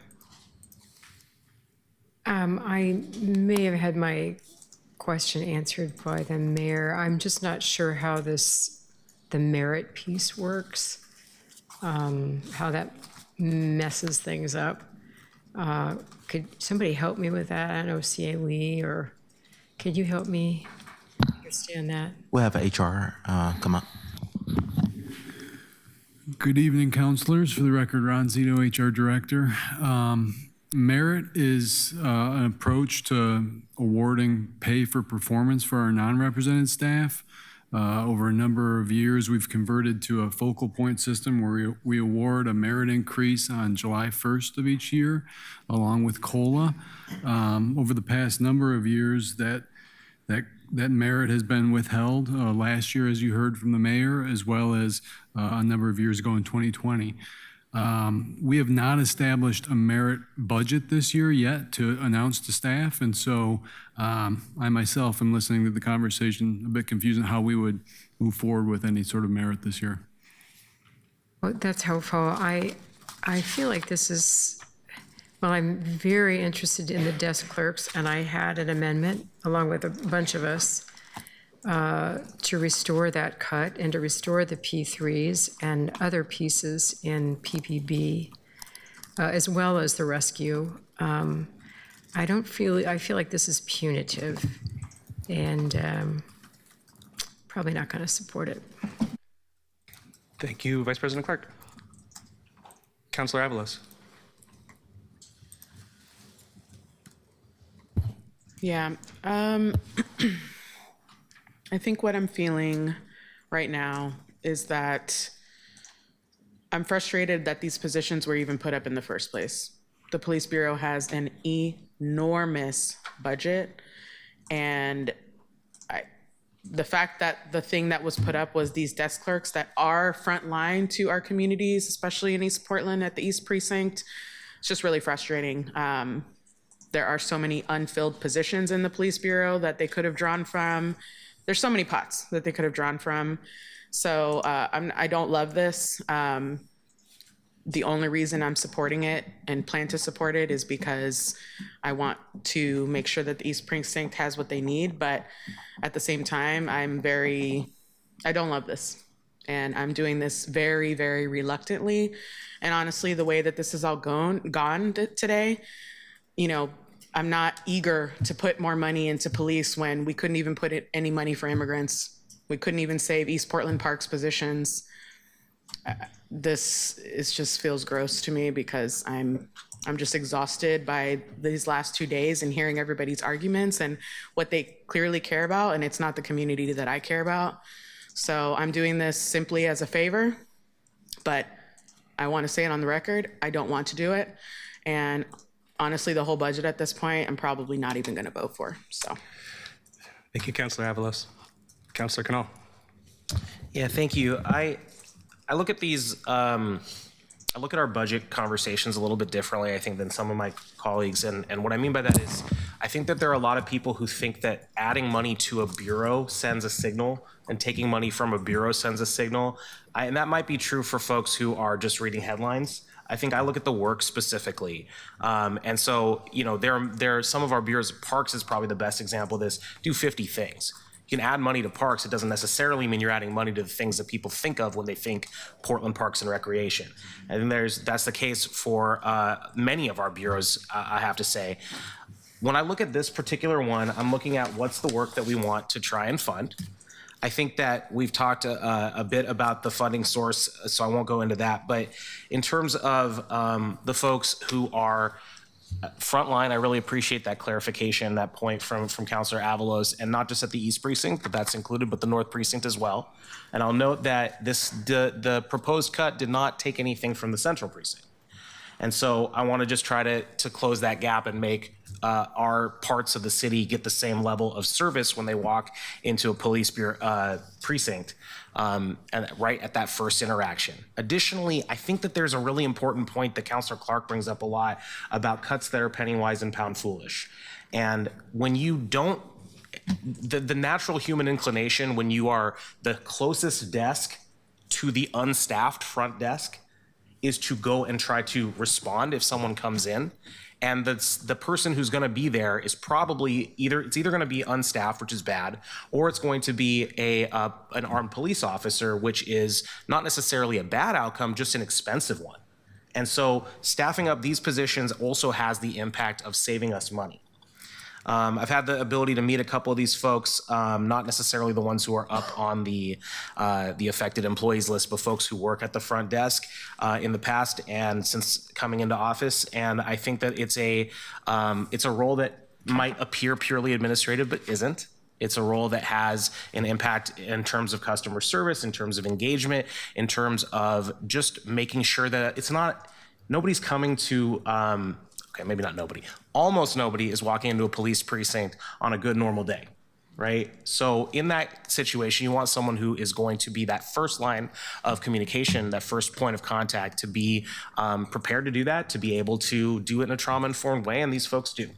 So I think it's important, and we can talk about should we be funding something else, but what we're seeing here is that the big amendments are not necessarily doing that well.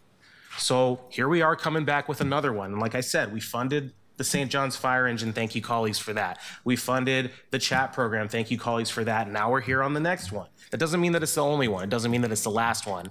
And I think, as I mentioned, the rescues, I'm still going to be fighting for that in the adopted budget. But I think we have to look at this in terms of the work itself in a vacuum and say, is this something that makes sense? And are we moving in the right direction? Because there aren't a lot of other options out there to fund this in the remaining amendments. Thanks.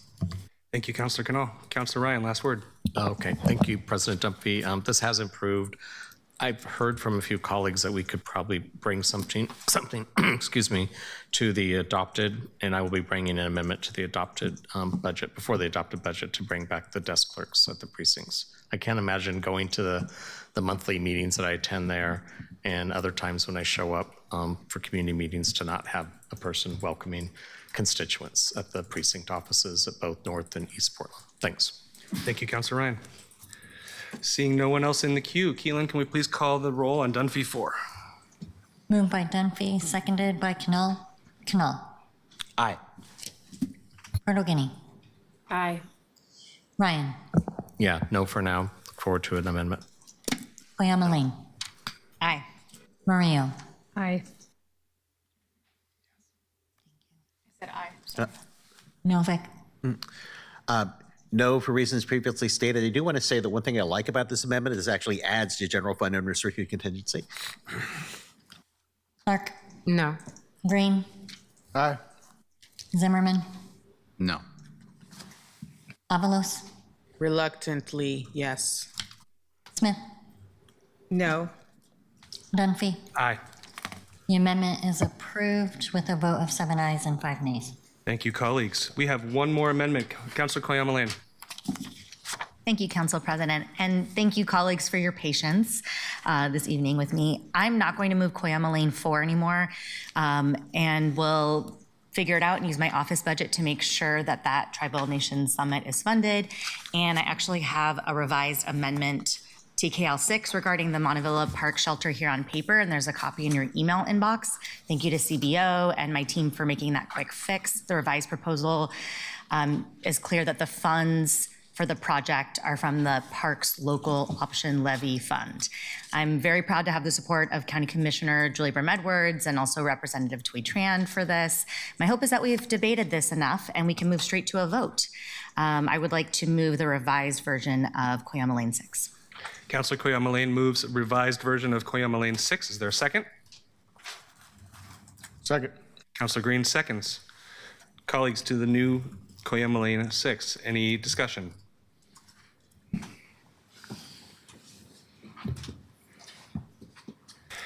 Seeing no one in the queue, Keelan, can we please call the roll? Koyama Lane 6, moved by Koyama Lane, seconded by Green. Canal. Aye. Portal-Guinea. No. Ryan. No. Koyama Lane. Aye. Murillo. Aye. Novick. No. Clark. No. Green. Aye. Zimmerman. Avalos. Aye. Smith. No. Dunphy. Aye. The amendment is approved with a vote of 7 ayes and 5 nays. Colleagues, we are going to take a 5-minute recess to allow our staff to figure out what it is we just did, and we are going to close everything else out. Please be back here at 9:30.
Welcome back, colleagues.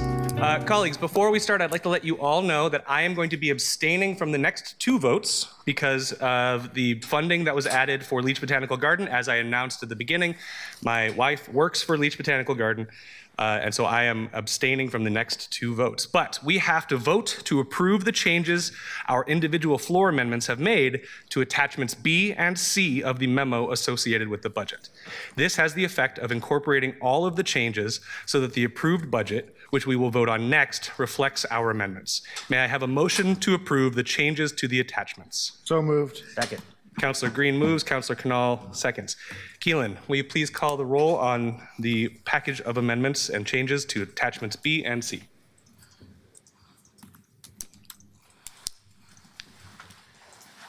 Okay. Canal. Aye. Pertolini. Aye. Ryan.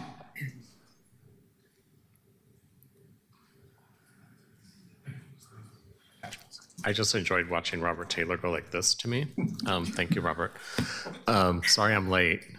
I have to trust that this is about the attachments? Yes. Okay. Aye. To the attachments. Aye. Maria. Aye. Novick. Aye. Clark. Aye. Green. Aye. Zimmerman. Aye. Avalos. Aye. Smith. Aye. Dunphy. Abstain. The motion is approved with 11 yes votes and 1 abstention. Thank you. You'll recall that on Monday, colleagues, there was a motion and a second to approve the report that comprises the city's 26-27 approved budget. We are now voting on that motion as amended. Keelan, will you please call the roll? Canal. Sorry, I just want to make sure I'm on the same page here. This is approval of the report and transmission to the TSCC? I believe that is correct, yes. Okay. It's nice to not have to withdraw this one this year. I vote aye. Purtle Guinea. Aye. Ryan. Aye. Quayama Aye. Murillo. Aye. Novick. Aye. Clark. Aye. Green. Aye. Zimmerman. I just want you to know this is really like the beginning of the budget process when we send it to TSCC. So I know this feels climactic, but here we go. It really starts now. Avalos. Aye. Smith. Aye. Dunphy. Abstain. The motion is approved with a vote of 11 ayes and 1 abstention. Colleagues, as the Budget Committee, we must also approve tax levies. I'm going to read about 3 pages worth of document. Oh, it's just 1 full page. I'm wrong. The city shall levy its full permanent rate of $4.57 and 7/10 of a cent per $1,000 of assessed value, and $30,801,933 for the payment of voter-approved general obligation bond principal and interest, and $279,235,522 for the obligations for the Fire and Police Disability and Retirement Fund, $1.40 per $1,000 of assessed property value for Parks Parks local option levy, and $0.4026 per $1,000 of assessed value for the children's levy. Furthermore, the city shall levy the amount listed in attachment E for Furthermore, the city shall levy the amounts listed in attachment E for urban renewal collections. May I have a motion to approve the tax levies? So moved. Councillor Canal moves. Is there a second? Second. Councillor Novick seconds. Keelan, please call the roll. Canal. Aye. Purtle Guinea. Aye. Ryan. Aye. Quayama Aye. Murillo. Aye. Novick. Aye. Clark. Aye. Green. Aye. Zimmerman. Aye. Avalos. Aye. Smith. Aye. Dunphy. Aye.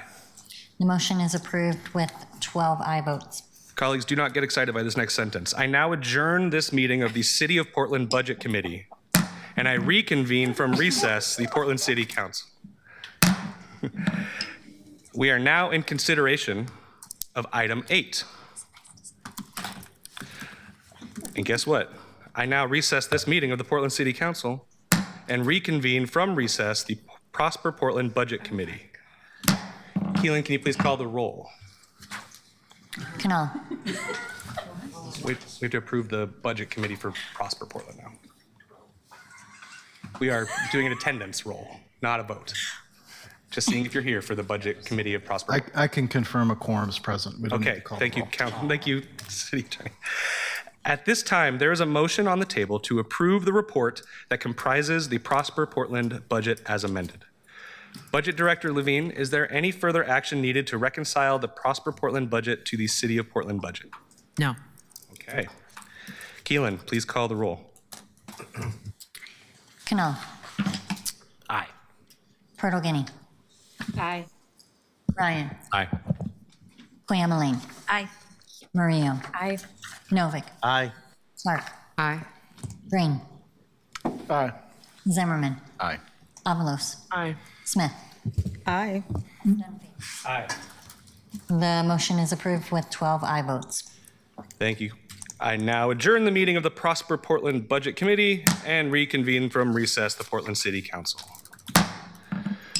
Colleagues, the approved budget will be published as amended on the City Budget Office website. Note that this budget will correct an error in the budget book in prior year's actuals that caused some to appear out of balance. This is purely a technical correction for the purposes of compliance with state budget law. Looking around at my professional colleagues, friends, that is the budget, and the meeting of the Portland City Council is now adjourned.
Thank you.